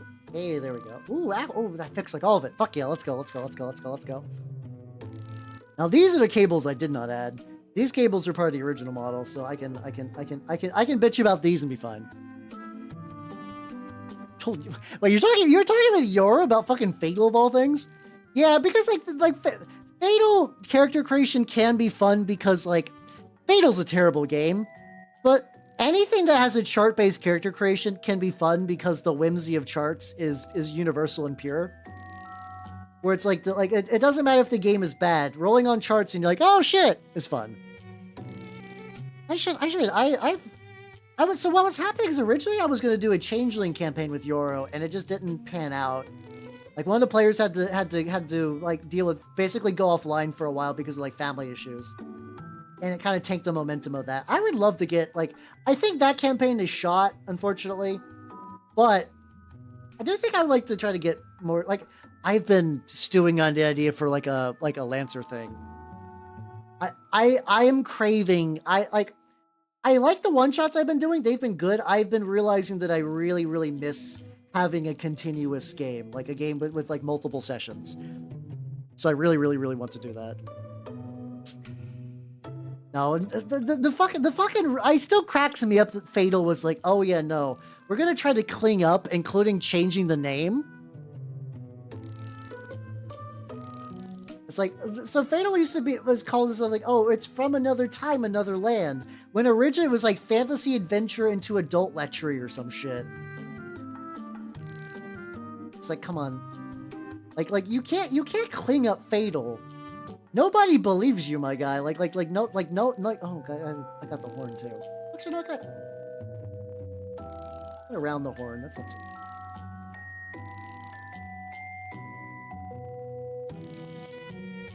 I guess I can always repaint the horn too.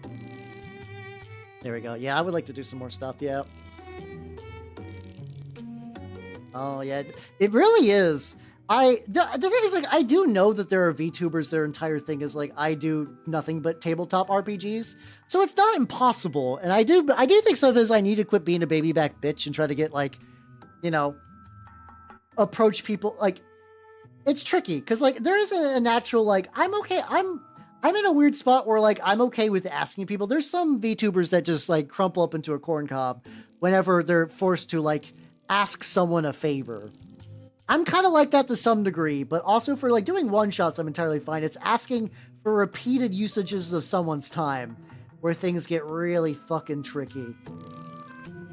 But yeah, I don't have like an exact. I've roleplayed with Yor before. She'd be a great fit. I will definitely need to reach out there, and I do appreciate your help for that kind of thing. Yeah, friends versus pestering. Yeah, I don't want to be a pester. I do not wish to pester. And that particular strain of brainworms will live in my noodle forever. But camera froze. Let me fix that real quick. Chato.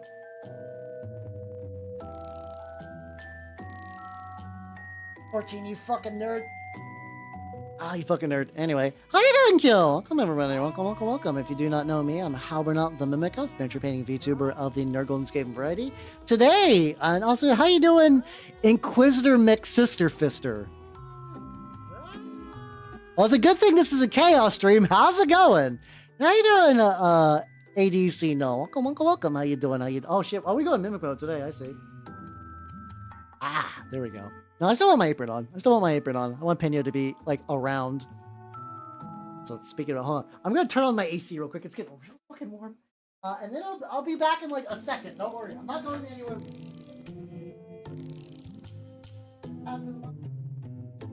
Even my body. Turn on my air conditioner. Oh shit, I never showed you guys rats. Oh fuck, okay. I can do a little bit of rat testing while this guy's drying. Ah, there we go. Welcome everybody. Welcome. If you do not know me, I'm Halbernot the Mimic Elf, miniature painting VTuber of the Nurgle and Skaven variety. Paint some Plague Marines. Ooh! Oh hey, same! Behold, this is a Lord of Contagion I made out of a Praetor from Horus Heresy and like a bunch of other stuff. He's very close. He's still gooping, and I need to do some other highlighting and glowing and whatnot. He's doing pretty legit. But let's scooch him off to the side. And whoops. Oh yeah, hold on. I want to try a thing. This is gonna be a good testing that I want to try. So I heard that there's a technique for taking you basically do a layer of streaking grime on the model, and then you like paint it over with some speed paint. So this guy, I think I did it a bit too thick, but I want to try that. I want to try that real fast. I just want to try a quick thing. What's everybody meeping? Ethical Rack. I just choked at the name. It's one of the most names of all time for sure. I just want to see how this looks. I think eventually I'm good for the other. I have a bunch of these like old storm vermin. They're not like the old storm vermin, but they're like, you know, there's so many like what's it called, like in between models they got. I just want to see what happens when I apply the red directly over this. Like, does the shading really work? Is this going to be feasible? because I have so many rats. And, like, I usually don't do, like, kind of sloppy, choppy things, but, like, I got so many rats. I got so many rats, and it would just be nice to have the rats done, if that makes any sense. Maybe, might be one that I need to, like, let fully dry before I find out how well the coating went. But if this does work, if this does mean I can start, like, knocking these bad boys out, that would be great. Like what chats get to stream box. Yeah. Every now and then, like, stuff will just appear, and you're like, okay, the YouTube spirit has claimed that this is legit. Just like, I'm gonna go full tilts.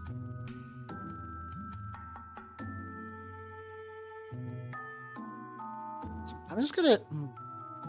I'm gonna let that dry. I'm gonna let this dry naturally and just see, like, maybe I do gotta do it thick. Like, maybe doing this thick is the way to go and just having, like, some cover on that. Yeah, you got bonked. You got bonked, yo.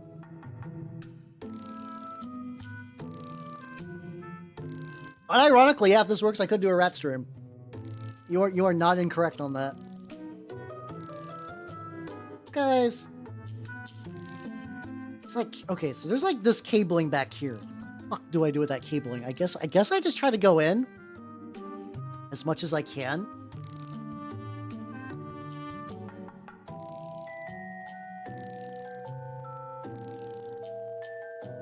Try to hit all these, like...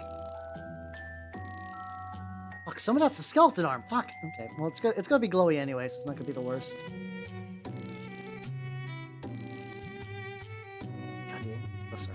Up. Why is this model like this? The cables are going to be mechanical. Like, the idea I have for the lore, so this guy's a master of signals, which is a guy that makes, like, basically is sort of like the comms dude for Horus Heresy, so he'll, like, give your guys the ability to, like, better take objectives. I think they can also help with, like, things coming in from reserve, like deep striking stuff. And most of that time is represented by having, like, a dude on the computer doing, like, kind of like, you know, like, I'm looking at a monitor. I'm looking at, like, a little screen, and I'm directing things based on that little screen.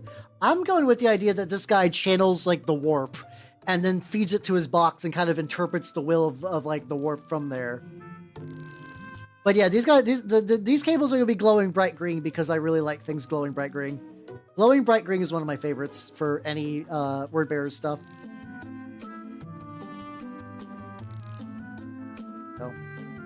Yeah, some of the backs of the cables, like, it's like here, where it's like gonna be kind of jank, but there's not much I can really do about that jank. They'll just get like little nubbins, and then when I start doing the grings, it'll be fine.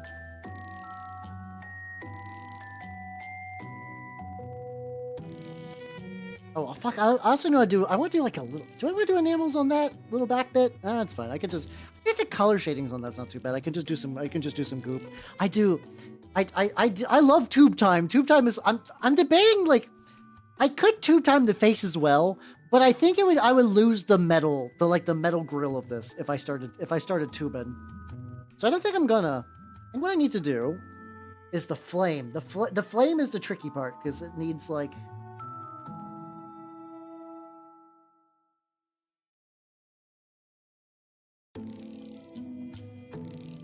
To figure out like which bits are the flame and which aren't. Like, doing this with this fucking polka music is like making me lose my mind, but like in a positive, fun way. Yeah. The glowing green is life. Glowing green is love. I even use that for things that, like, I know plasma's not green, but I could not give less of a fuck about that. A bit back here.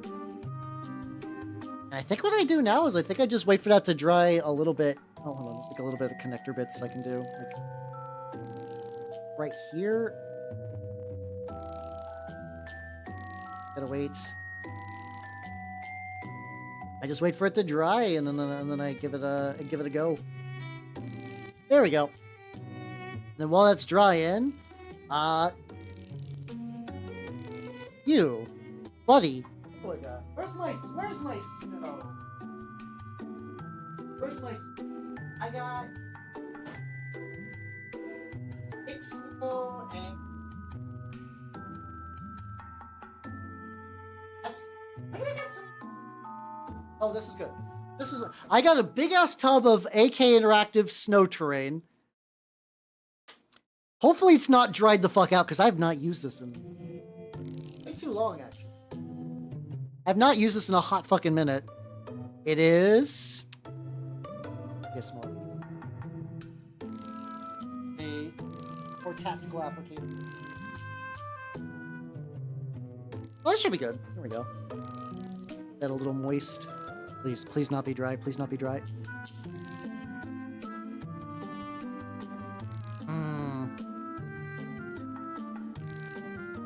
Actually, hold on. I can't tell if this is dried or do I need to scoop.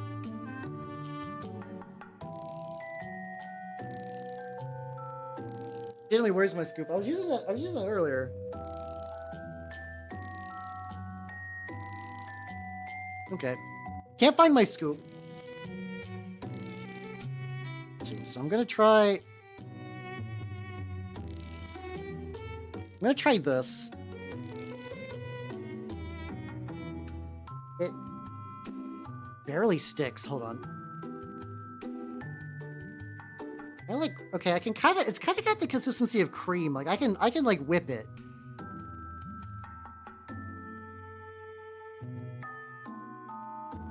Stick though. Fuck. How deep in this do I have to, like, if I go like deep into the core. Okay. Okay, actually once you get to the core it's not too bad. Okay, so yeah, I'm getting deep into the snow. I'm like burrowing into this fucking like it is just like fluff. It's just like you guys can't even see it. It's just pure white fluff. Okay. The lights are far too bright for that to ever show up in a million years. It's just pure white fluff. Steve White. Listen, I'm working. I'm a serious painter doing serious things. But what do you mean my dignity? I'm a VTuber. I don't got any. I'm happy and proud to be a VTuber, but saying I got dignity is a fucking stretch.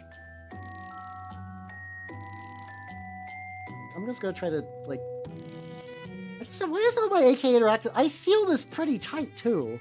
Like, why does it get all like this?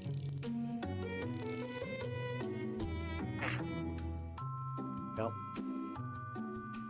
It's like I want it to be flat. I'm using this brush that is like stiff with glue and other nonsense, so it shouldn't be too bad. Now, maybe this is intentional. Maybe it's always supposed to be like this, and I just haven't used this in a while, so I forgot. I'll just try to tuck this snow in like a couple areas. And I also have like a thinner snow that I could use as well. That's like a wetter snow. Let's try to color my eyes. Hey, let's go.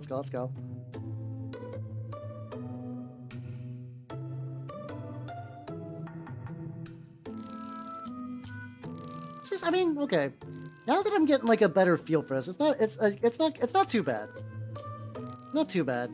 I don't know how crazy. I don't think I want to go like super crazy with how much snow is on here. Like I think I'm hitting like a good amount. Like I think if I kind of like push this maybe like a little over the edge, like just kind of like. Nope. Hold on. You gotta go back into the fucking core where the snow is the softest and the most buttery. Oh yeah, no, yeah, I love effect paints so much. I took a break from using them because I don't do much Nurgle stuff anymore. But I need to get back into that shit because effect paints are fun.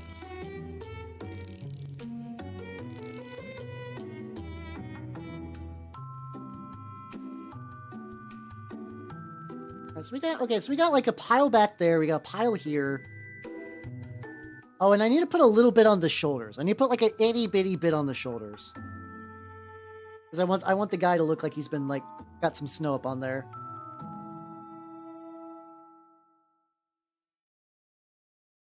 Oh.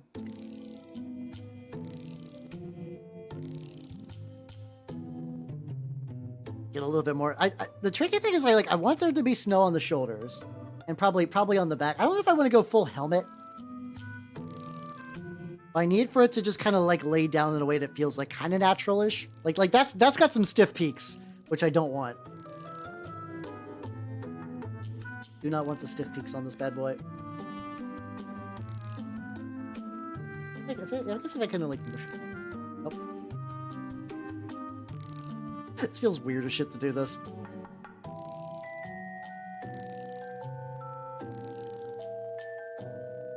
Come on. I didn't have to do this. I did not need to snow the lad today, but I decided to do it. What if I just take that, get the brush a little bit wet? I like. Oh no, hold on. I can kind of feather it a little bit. If I get the brush wet, it doesn't stick as much, and then I can just kind of take what's on there and just kind of just like mush it around.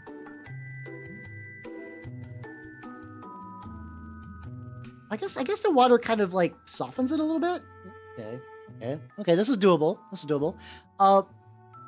So the funny thing, this guy's actually for Trench Crusade as like a heavy machine armor guy. However, look at the belt. See something on the belt? I've been a little having a little bit capricious mischief right there. A bit more on this like back pile as well.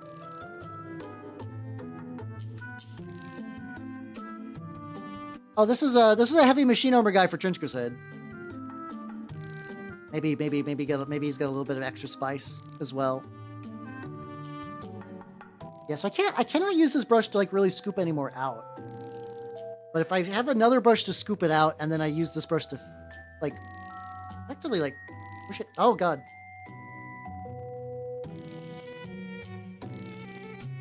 There we go. Gently and manually place the snow. And just kind of like whip it into shape. That's like a little chunk of something.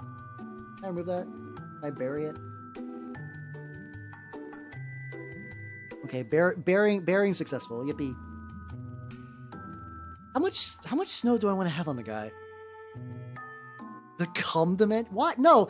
First off, this is not a word bear. Second of all, no. Cease.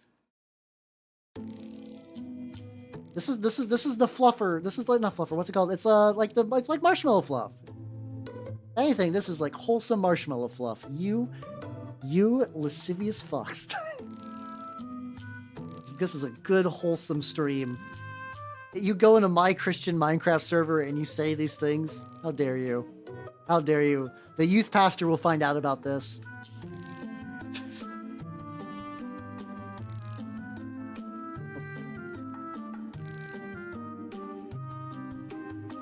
Silly shift that in a way that I'm not jazzed about, but I can kind of just like push it back. There we go.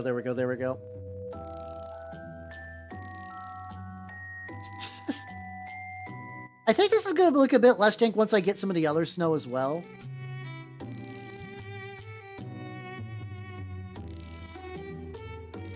I think I just need a little bit to fill in that hole right there, which I know what you guys are thinking, but it's just a technical truth. It really is the top layer is just kind of dried and crusted out. Like once I get to like, I'm glad this entire container was like 20 some bucks. Which is not like terrible for hobby supplies. I just don't want all of it to be dried. I would love to continue to use this for other projects. It's like I don't know how much, because like that's looks weird and isolated. But I think if I mix on like the other snow that's like more sprinkly and kind of like wet to hit like the rest of the top. Like I don't know if I want to put any on the axe really. I don't know. I've seen other people do this. To do this kind of thing. And they don't go too apeshit. Going too apeshit with the snow kind of makes it look like a mess. Ooh, putting some on the boot wouldn't be a bad idea, actually. That's a solid rule. Nah, you're fine. Now you did try properly. I'm giving you shit. It's fun. Yeah, just like a little bit on the top. I guess it's just I just need surfaces for snow to accumulate on. The boot is a good idea. Boot's good. I can get a little bit on there. I can actually get maybe like, yeah, I guess I really just like anything that's like flat could accumulate at least like some snow. even like back here, maybe just like a little bit. Doesn't need to be any like super duper wild. There we go. Get there.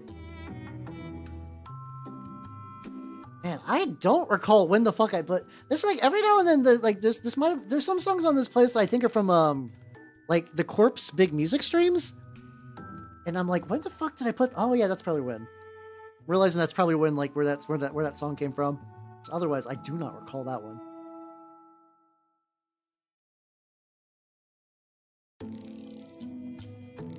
Something like this would be too bad. I guess I could even like just kind of feather it, and then eventually when I do the sparklier snow, this will have some foundation to kind of be put on top of. Maybe a little bit on the helmet. I'll see you doing the Mech. How you doing? Welcome. All the signals people, hell yeah. Oh, the signals guy's actually off to the side, to be fair. People coming in who are like, what the fuck is this guy? This guy doesn't look like a word bearers or a master of signals. Don't worry, the actual one's coming. I'm just doing a little bit of snow effect while I'm waiting for the other guy to dry, and then I'm gonna start doing some glow.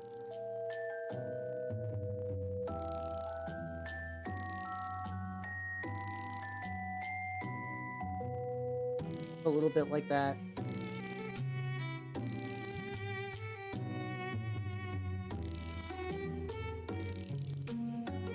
I guess I could always come back to and also touch this up if it starts to dry and looks weird. I could always give it like another layer.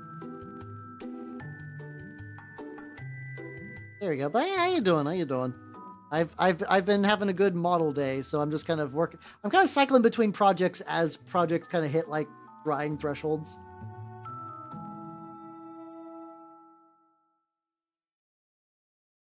Go. A lot thicker than I wanted to. Like, just I'm making it more messy than I kind of wanted to. That's fine for now. The snow in the boiler. I guess the snow in the boiler is probably gonna be a lot more melted, so I can even just kind of like really like slush it up a bit around there. Yeah, there we go. We'll see how that dries. Let's see how you doing, Ryoto. How you doing? I'm snowing up a dude. Oh fuck, hold on. Okay, let me seal this to make sure. I'm realizing I gotta like feather out the feet a little bit. Yeah, we'll see how this looks when it's dried later. If I need to do some touch-up bullshit, I will play. I think I'll do like a quick little wipe on the stuff. There we go. Nice. The 21st was yeah. It's still 21st for me, but very soon it won't be. All right, lad. Where's my shamrock green? I think it's somewhere on this team. Did I put it up? I don't think so. We'll check it. I have a darker green.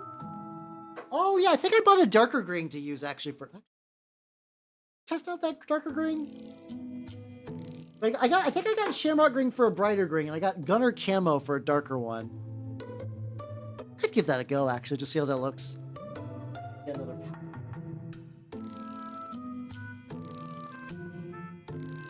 Real quick, just give this a little. Aha! Okay. So yeah, I got gunner green and camo green. I guess that's to have different layers of green. Let's see what it looks like.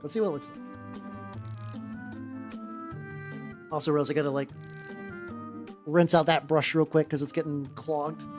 I mean, I keep like a bunch of incredibly shit brushes for projects like that, so it's not the worst. There we go. Yeah, I use speed paints for all the glow stuff. So yeah, this is a different speed paint. This is like a darker green. What the fuck is it gonna look like over this?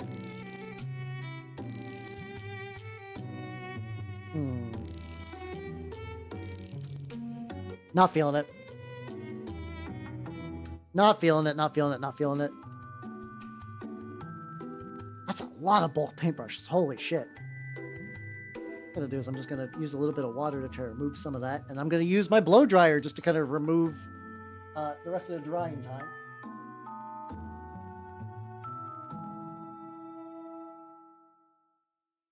That green is nice. I can see uses for that green.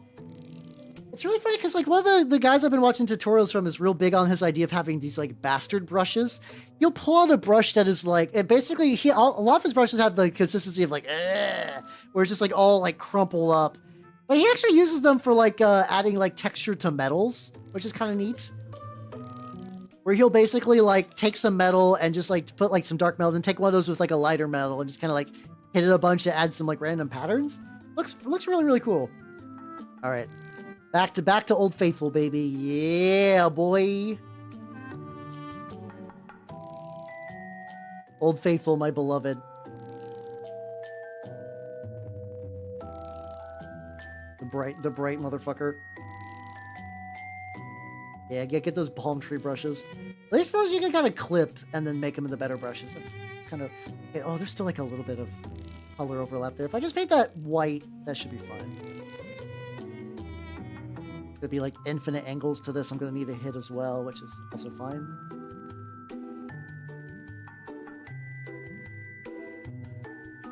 Yep. I always love it once I get to the stage because like I said, I definitely do. I like my models grim dark, but I also, that kind of does make them kind of like muddy to a certain degree. And like once I start adding my greens, that's the greens, I'm like, yeah, yes, good. Get some color up in this bitch. Yep. We did that, and definitely gonna need to like let that dry and touch up. Oh, there's probably some angles I'm missing as well too, which is fine. Even do a little bit of green on like the weird like flesh nubbin.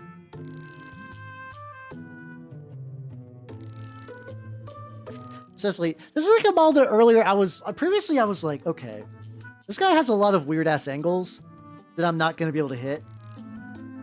So I'm curious what's gonna happen once like I was like, I'm gonna need to maybe do something off stream, and then I didn't. And it was fine for the most bit, but I still think there might still be some little bits I'm gonna have to like go and do off stream later. But so far, this is not too bad. Go. It's good. He be mastering those signals. Yeehaw. Yes, flame up top and kind of like have it. Basically, I do this and also just like kind of like let the dark color, like let the wash color also kind of hit some nearby areas too to add a bit more bright.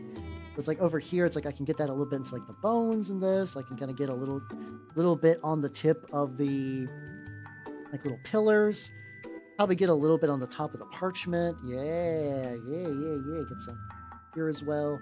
I'm on the skull.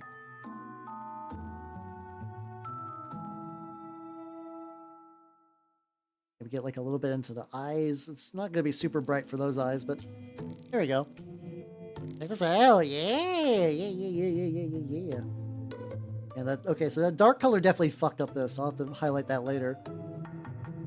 And basically what I'll do is I can always just like do more and more layers if I need to darken this. I don't think I guess I need to get a little bit onto the skeleton.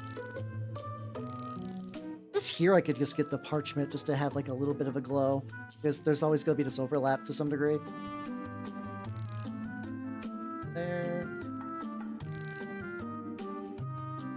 Oh yeah, it's going to dry brush the skeleton a little bit. How you doing, Mantis? How you doing? Thank you for the head pat as well. I'm working on my word bearer lad, who's turning out pretty good. Oh shit, okay. Like a tiny little cable down there. That I still might want to see if I can hit with a little bit of this green. Technically I painted that cable metal style, but I think... that's still... Yeah, there we go. I painted it silvery, so it'll still have like an appreciable glow to it. He be bearing, oh, there's only really one singular word that they're bearing, and it's, fuck Ultramarines. And I'm not saying that as like a bandwagon hater, as in just like, you know, rival legions. I will shitpost and say that Caliph is an act of self-defense. I'm that level. Erebus is my boy. But otherwise, yeah. There, 8 bits. There we go. That's 2 words. Hey, listen, they have the secret tech that they can bear 2 words as 1 word. Such is the power of chaos. You can do both.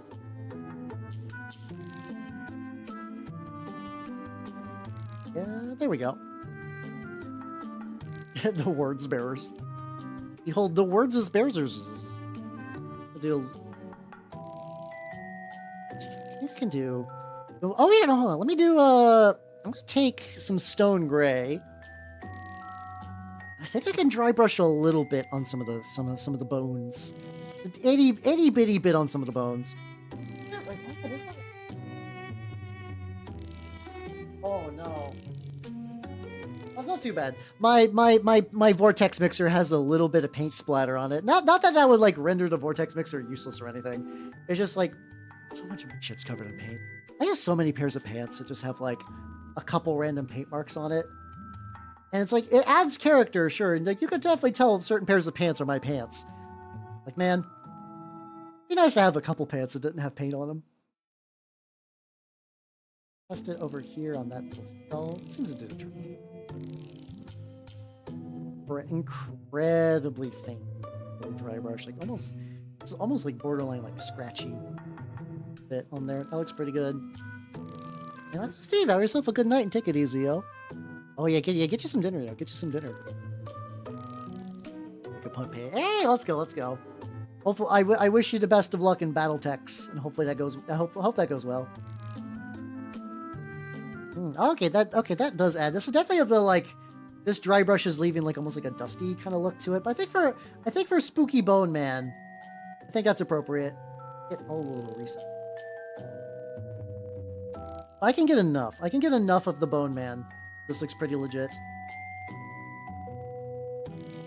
Big deal's I gotta bring him up so he's like slightly different. He's like, right now he's kind of close-ish looking to, advice? Why am I like filling this thing with paint and then none of it is retained?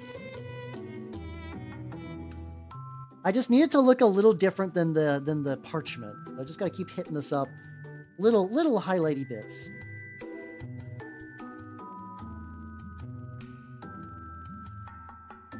There we go.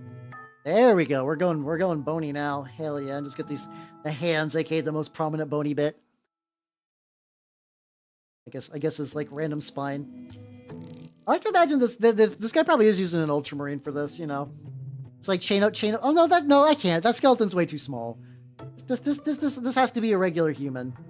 If this was a fucking space marine skeleton, he would be a very different looking lad.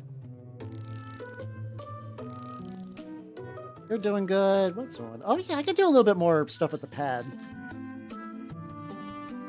I can do that. In the bone zone, rattle me bones. So a neutral gray and do basically kind of what I did earlier with a lot of the body parts.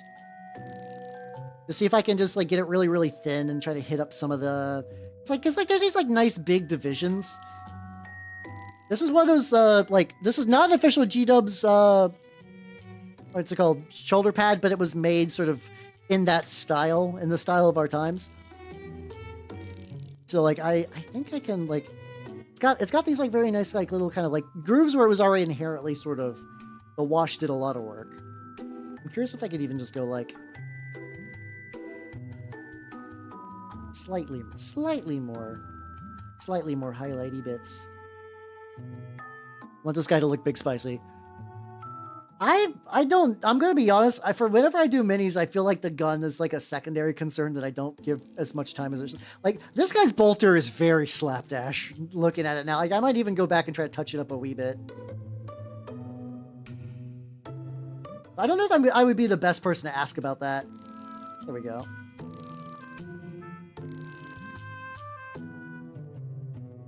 Add a little bit. This might almost be too.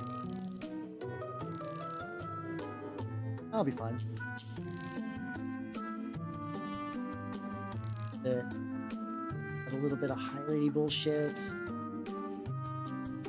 There we go. I think I just need to get a little bit more at the tippy top. How you doing, Oni? Welcome. How you doing? I'm currently working on my word bear guy, who's turned out really good. Will I get him done tonight? I don't know, but I will certainly try to at least get close. I just need him to look like reasonably close. Okay, so this is definitely making it more like stony looking, which I'm okay with. Maybe unfortunately a little. I can see a little like. As long as I just kind of keep moving it, not too bad. Don't know if I'm super jazzed about the way it has turned out after I fuck with it a little bit, but not the worst. There we go. And then gun. What do I do with your fucking gun? Like, do I wish to continue that trend and just kind of like apply little bits somewhere? I don't know. Once again, I feel like the gun, the more I fuck with it, the worse it's gonna look. Yeah, I did. This is an enamel wash, and then I did like little targeted kind of glazed highlights that I just kind of keep building up and up and up and up and up. It's because like I still want it to look dirty and dingy and whatnot, but like you need to try to bring like at least a little bit more color. If I just every now and then, if I just keep kind of going back and just hitting it up with a little, just like a little spritz, just on like the raised areas and whatnot, and I can just kind of keep doing that repeatedly until I feel like the color's good. Like it's really subtle. Like some would say subtle to the point where like no one sees that shit. Hey, and then once again, Inquisitor Max Sister Fister, thank you for the follow. Welcome to the workshop. I take it you're a radical Inquisitor. I don't know why. I'm just getting a hunch. I'm just getting a hunch you might be a radical Inquisitor. I don't know. I will turn the powers of chaos against them with this big fist I found. There we go. Question mark. That's fine. You know what you're doing. Feel like a little bit more red around here as well. I don't know how much under this I want to get, because I can still a little Grammy under there. It does say just the pain explanation for that. It's fine. It's fine. This is a chaos stream. You're in good company here. Picked a new Imperial. Oh, let's go. Hey, I mean that's more knights than you'll ever need, assuming that those are, I don't know, what are they? Are those also like war dogs, armigers, or whatever? I always do in Chaos Knight terms because that's just what I know. Okay, that's dried a little bit. Why'd you do this to yourself? Because you like fun!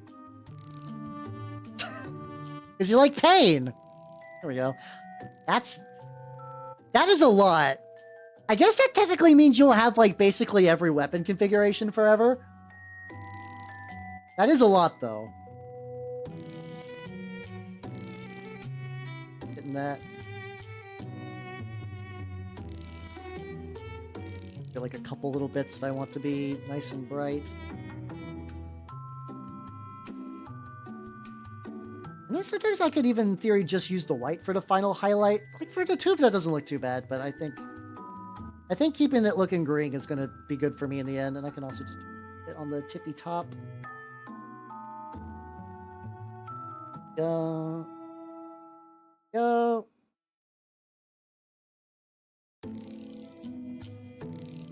There we go. Yippee. Nice. A little bit on there, let that dry, and then I'll do another layer of the green.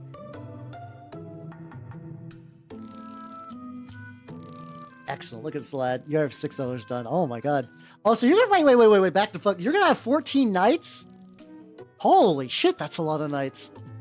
I can see why you're like, I might have gone a little overboard with the knights. That's a lot of knights. That's a fuckload of knights. Oh, one thing I want to do real quick. Let's get some black. I want to get the... Usually once I start getting the rim, I'm like, this model is close to being done. It's like a tiny...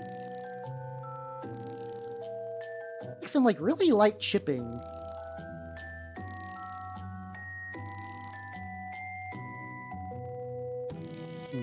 Can I fix that with this color? There's like a little bit of gray. I don't know what the fuck happened there.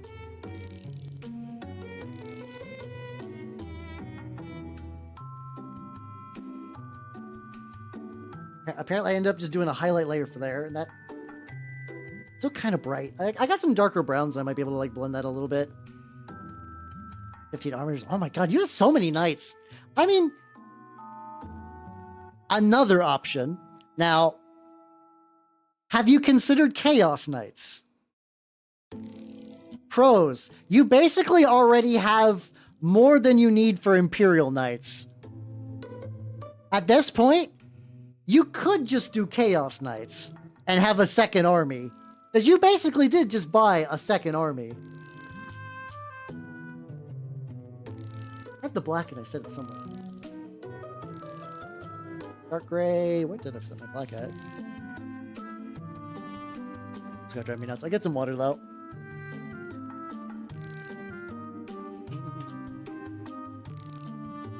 is another thing. Oh, I see where I set it. I set it like way over here. There we go. It's like, what was I doing? Some black on the base, and then I gotta eventually touch up all the graying, and then I'm sure I'll find some other little miscellaneous fixes I want to do. Otherwise, this guy is like really close to being done. Oh, the Doomcrawler. Yeah, I think I've seen people use like Doomcrawler leg. Really, I find that the farther you move away from the base knight shape to make your knights like really fucking special, the cooler they look. It is very nice. There we go. Also, I just had an idea when I was doing this as well. There we go. Layer 1 on the rim. And I was thinking about... So there's a skull on his base, which is just like, you know, generic skull. You know, it's a Warhammer's model. I was thinking about I could actually, if I just add...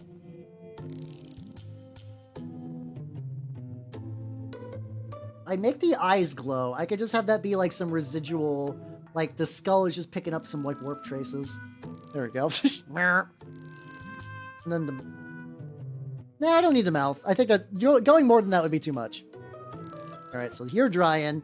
I guess I'm back into goop mines. How many layers am I going to have to layer on this goop? Holy shit. I guess this is a yellow derivative, and I'm doing them kind of slow. Oh, okay. So yeah, I guess if you're doing battles at that size, that suddenly does make a lot more sense. It's a lot. That's a fuck huge amount of points. Holy shit, that definitely would take all day. But I mean, if there is a meta there, that's fine then. That feels less crazy. More you're maybe matching the meta would be strong. You're playing to the environment you like to play at. That it sounds less insane now. Still a lot, and like, you know, but I will agree that building a knight does feel like a lot of fun. Especially, so my war dog, the one I got that was I mixed with some Vermin Lord bits, just kind of on a whim. I've been discovering sprue goo. I made a bunch of sprue goo, and I've been using that on him to like fill out some gaps and stuff like that. It's fucking magical. I love that shit. It's really nice. Sprue goo is really fun to fuck with. I need to get better at it. Like, I might have made my sprue goo too thick.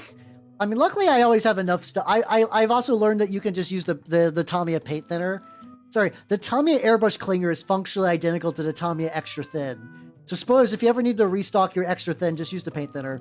Sorry, use the airbrush clinger. Airbrush clinger Tamiya is the exact same formula as the extra thin. You can use that to refill your bottles and whatnot. It's pretty nice. That's a tip I learned from the interwebs. Thank you, interwebs.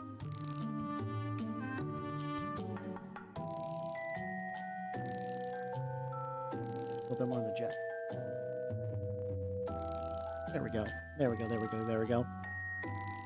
Oh, so it's still like a nice, like, big event when you're doing that. That makes sense.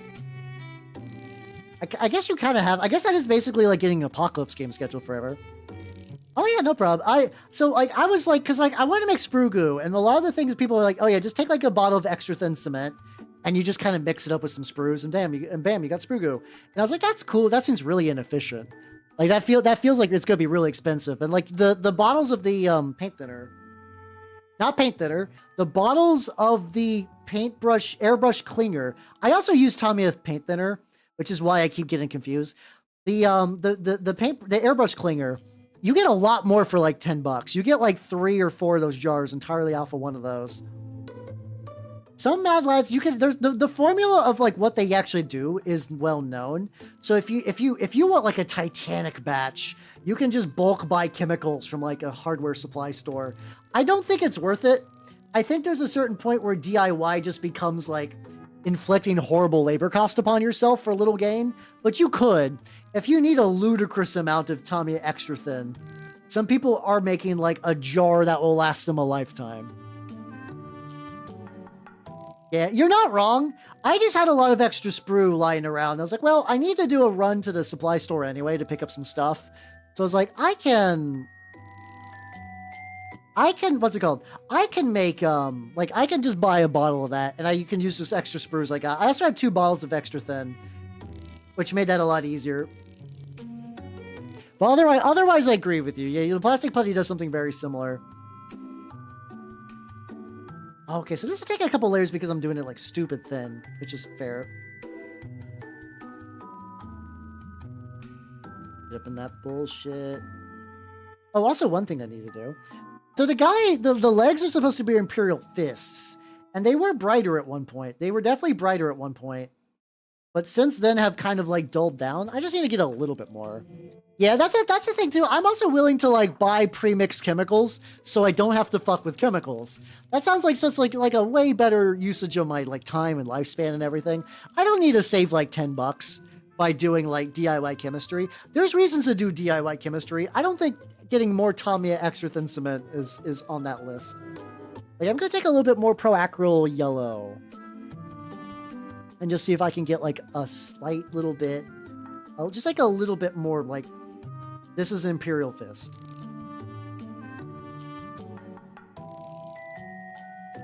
Probably not, it's probably not gonna read like that. It's probably not gonna be much better than the...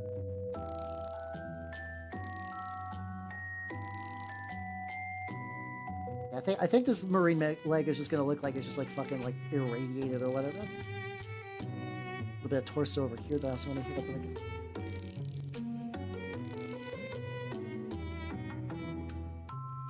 like this torso is basically like super blended in. There we go.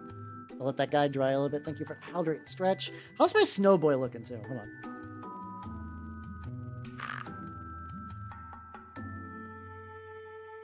Okay, you know what? I gotta say, so we haven't seen Snowboy in a while. Not bad. So Jedi, how you doing? Welcome, welcome, welcome.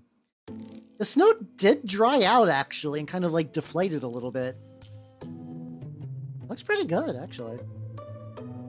Like I think I managed to mush it around. Like that's a little thick, but I could probably do a little bit of touch up there. And the shoulders don't look too bad. It does like, I think if I mix in like the other snow that's like a little bit like wetter and crystallier to like kind of overlay on top of that, I think it'll look good. Hey, there you go. Thank you, thank you, thank you. I've been doing a snow lad. Let's go back to this lad, though. Get a little bit more shamrock green. Let's try to repaint some of the stuff. So I'm gonna do little skull on his base. Hell yeah! Look at them. We got that residual glow. There's so much warp energy that this random spooky skull do be glowing. Hell yeah! Just to kind of like repaint some of these tubes, especially here. Yeah, there we go. I've unfucked. I liked trying out the other green. The other green I think was a worthwhile experimentation thing. But overall, it just did not work out the way I wanted. But luckily, it was fixable. Yay, fixable bullshit. But yeah, I'm currently... This is the main goal for tonight. He's turning out great. Yippee, hell yeah. Oh, but yeah, I've also been... Plastic plate doesn't have to... I don't know. So I've also been using Tamiya Extra Thin to work with the Tamiya Putty. Because that's also something that was... Because like I've basically been like raw dogging Tamiya Putty straight out the tube. And that works pretty good for like chunky flesh. But I've been seeing... I was like, how do people use this actually for like Gundams? It's like, that's kind of what it's supposed to be used for. You're supposed to use it for like gap filling and stuff like that. I was like, this is way too thick to actually do that. And it turns out people are just using... they're just putting a little thing on like a little... like a palette. Like a little metal palette like I'm using for a lot of my enamel paints. And they just kind of hit it with like a little bit of Tamiya Extra Thin, and they kind of like work it and stuff. It looks like we got an ad coming really soon, so brace for impact on that. Move around here. I think now I just gotta make sure that like if I put white anywhere, if I see white anywhere, I just gotta make sure it's appropriately green, which I think it's doing good. I think we're doing good there. Okay, I think I just need like another drop on the ye old palette.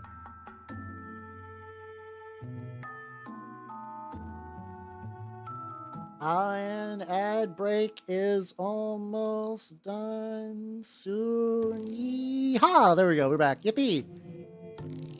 Oh yeah, there's like a ton of those stories. They're not really my cup of tea, but like if you're enjoying those, you'll be eating good for years.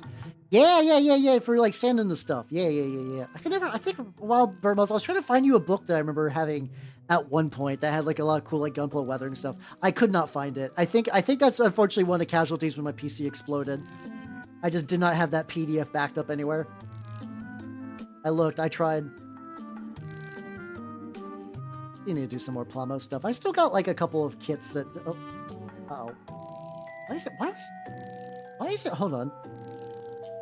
That's weird. Hold on. That was... It's like coming off. It's like rubbery. What the fuck?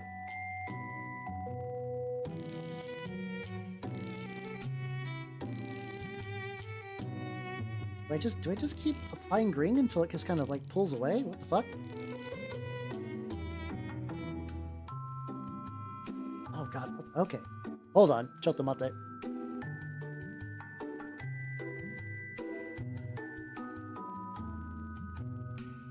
on. Does this feel dumb? Can I just like yank that off?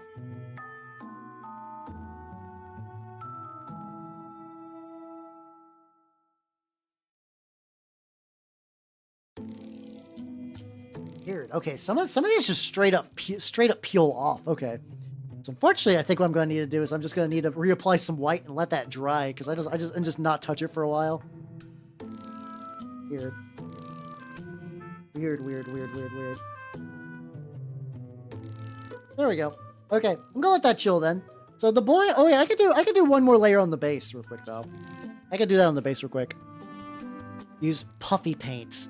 What is puffy paint? I've heard about using like feather stuff. Like what's it called? Like feather putty for things.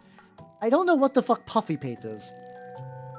If you could like explain what that is or link me, I could take a look. The nice thing for terrain, the answer is basically yes. You can basically do whatever with terrain. It's really, really cool. Like a friend of mine has been really using expanding foam to good effect, and I have not fucked around with expanding foam, but expanding foam seems neat. Here we go. Foam rubber. If that's the case, it should be fine then. I have to imagine foam rubber would be pretty legit. I'll let that do. Oh yeah, I got black on the base. I should just go ahead. I should also just try to get this guy's the rim on this as well. There we go. That's such a big fucking base. The annoying thing is I originally put him on a 40mm base because that was like I was just seeing online. It's like, oh yeah, they come with 40mm bases. And then it was like, oh yeah, no, actually. There's two versions of this model. One of them came on a 50mm base as part of Dark Imperium, and then an updated one came out with a 40mm base for like Blackstone Fortress or whatever. And G-Dubs decided the Blackstone Fortress one is incorrect. It's the one that they don't actually sell a model that comes with that base. So that's fun. Shrinks up. I mean, that should be usable for terrain then. I could see some potential uses for that. I'm gonna set you aside right now, buddy, while you're drying. Do I want to get into the other snow? Yes, I do. Yeah, let me get my... Oh, I got snow sprinkles. Ooh. Let me get another junk brush, because this is one of those things that I think is gonna fuck up like a good brush. Like a lot of little textury bits. All those little textury bits are done via like little granule bits, and those get inside your brush and clog the ever-loving fuck out of them. Okay, I apparently just need some good, just like generic throwaway brushes. This one's probably gonna be fine. We'll find out. Yeah, I might just need to go to like a Michael's and just get like a big old thing of shitty brushes.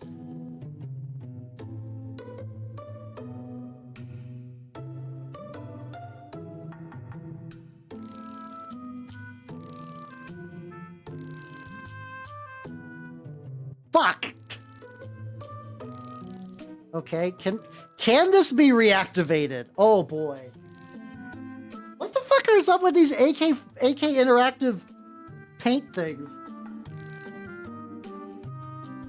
Why do they like this? Can I just like take a do I just take like a okay, it's kind of got some body to it. Like a big old fucking clump. I guess it dried. I guess I stop having to buy AK Interactive stuff because I screw the lids on tight and then I just don't use them for like a couple months. And I come back and they're just dried to shit. Not what you want from your...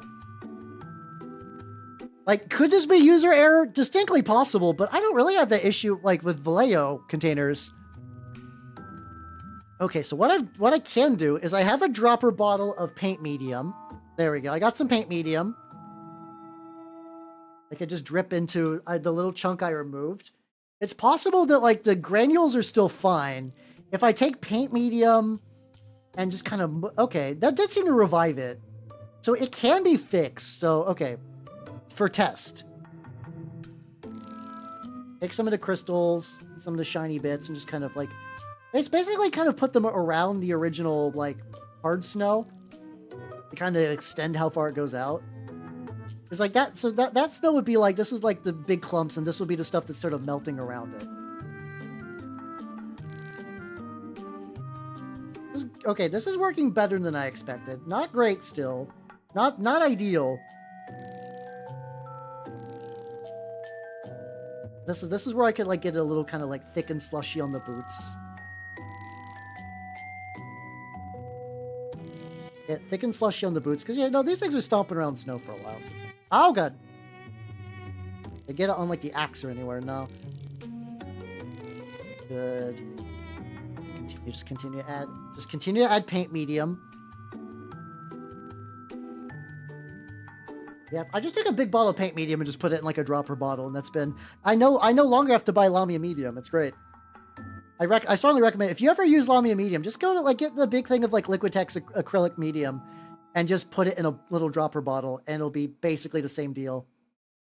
I can even take this and put, like, put some little bits on the edges of the cloak.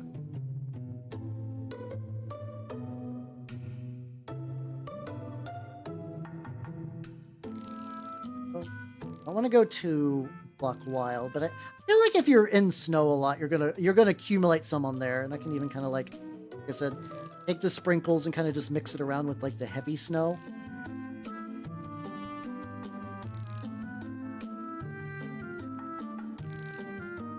It's just also just kind of get around the boiler, which is just going to be snow that's melting for the most part. This is doable. The clumps are accumulating. The clumps do be clumping. So make sure to rinse these off into my... So I basically have two balls. I have a water thing for I have a water container that's for things that have like particulates in it. One that doesn't. That's why I keep them separate.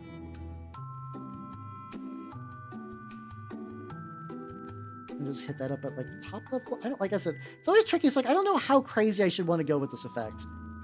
Like, do I want the entire mall to look wet? I mean, that wouldn't hurt it. Even just kind of, like, loosely spread it around. Well, like, once I get to this area, I just kind of, like, lightly pat it. Here's a delicious kick topper. Move some of that extra bullshit.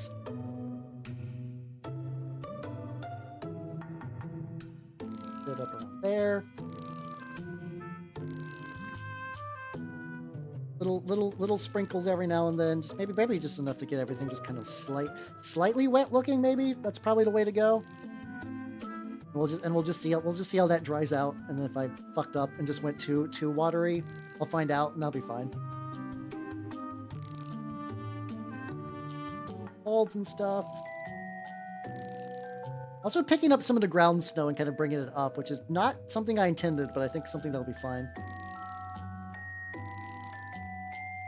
And there is, so far, okay, so that doesn't look too bad. It's definitely going to need to dry and kind of, like, redistribute a lot of this, like, new powder stuff. There we go. I'm going to let this guy dry, and we'll see how it goes. Also, this means that, like, the gloss I was a little worried about for the base isn't too bad. We got, like, little bits of grass where, like, the grass is totally dead. Look at any more of this snow. I kind of want to hit this area a little bit more. Okay, there we go. Now I let this dry. And I think with that, this is going to be a good wrap-up spot. I think this is going to be a good wrap. Well, actually, hold on. I need to give this guy another rim of black. So let me do that real quick. So that way his, like... He still needs some work. I need to make the flesh more wet. I need to probably do some... I need to seal all the goop and some Mod Podge. Will this guy be the guy I work on next week? Maybe. I have to double check on, like, I've been building a lot of projects on things. I need to figure out what's my current project queue. I have so many. My project queue is, I need to do that thing. I think there was a suggestion that, like, I would put everything that I'm working on in a not PowerPoint, a Google Doc, like a Google Excel sheet, and just have people use channel points to vote for what I work on. That might be neat. I don't know. I'm also very fickle, so we'll find out. But yeah, I think I got like. Oh guys, I got my. I have like my one Horus Heresy like chaplain guy that I just kind of keep slowly working on. There we go. That guy's doing good. Oops, all flesh nuts. I do kind of want to do another from that series. I need to print it out though. I need to print out the biker versions that guy made. Yeah, let me pause the old tunes, and let's go to the chatting screen. There we go, and wow. And oh cool. I always had to double check that I got Twitch muted. There we go. And then let's go to wow. Thank you nerds for coming. I had a lot of fun. I don't have next week's schedule up yet. It's going to be pretty similar to the previous week. Mini painting on Tuesday, Wednesday, probably movie night. I don't know the movie yet. I have some things I want to try out. Thursday, the return of Barkley, Shut Up and Jam Gaiden. XCOM on Saturday, which I beat all the Chosen. I imagine it's probably just like rolling my way through the rest of the game, probably. And then on Sunday, doing some more mini painting. Yippee! Let's go.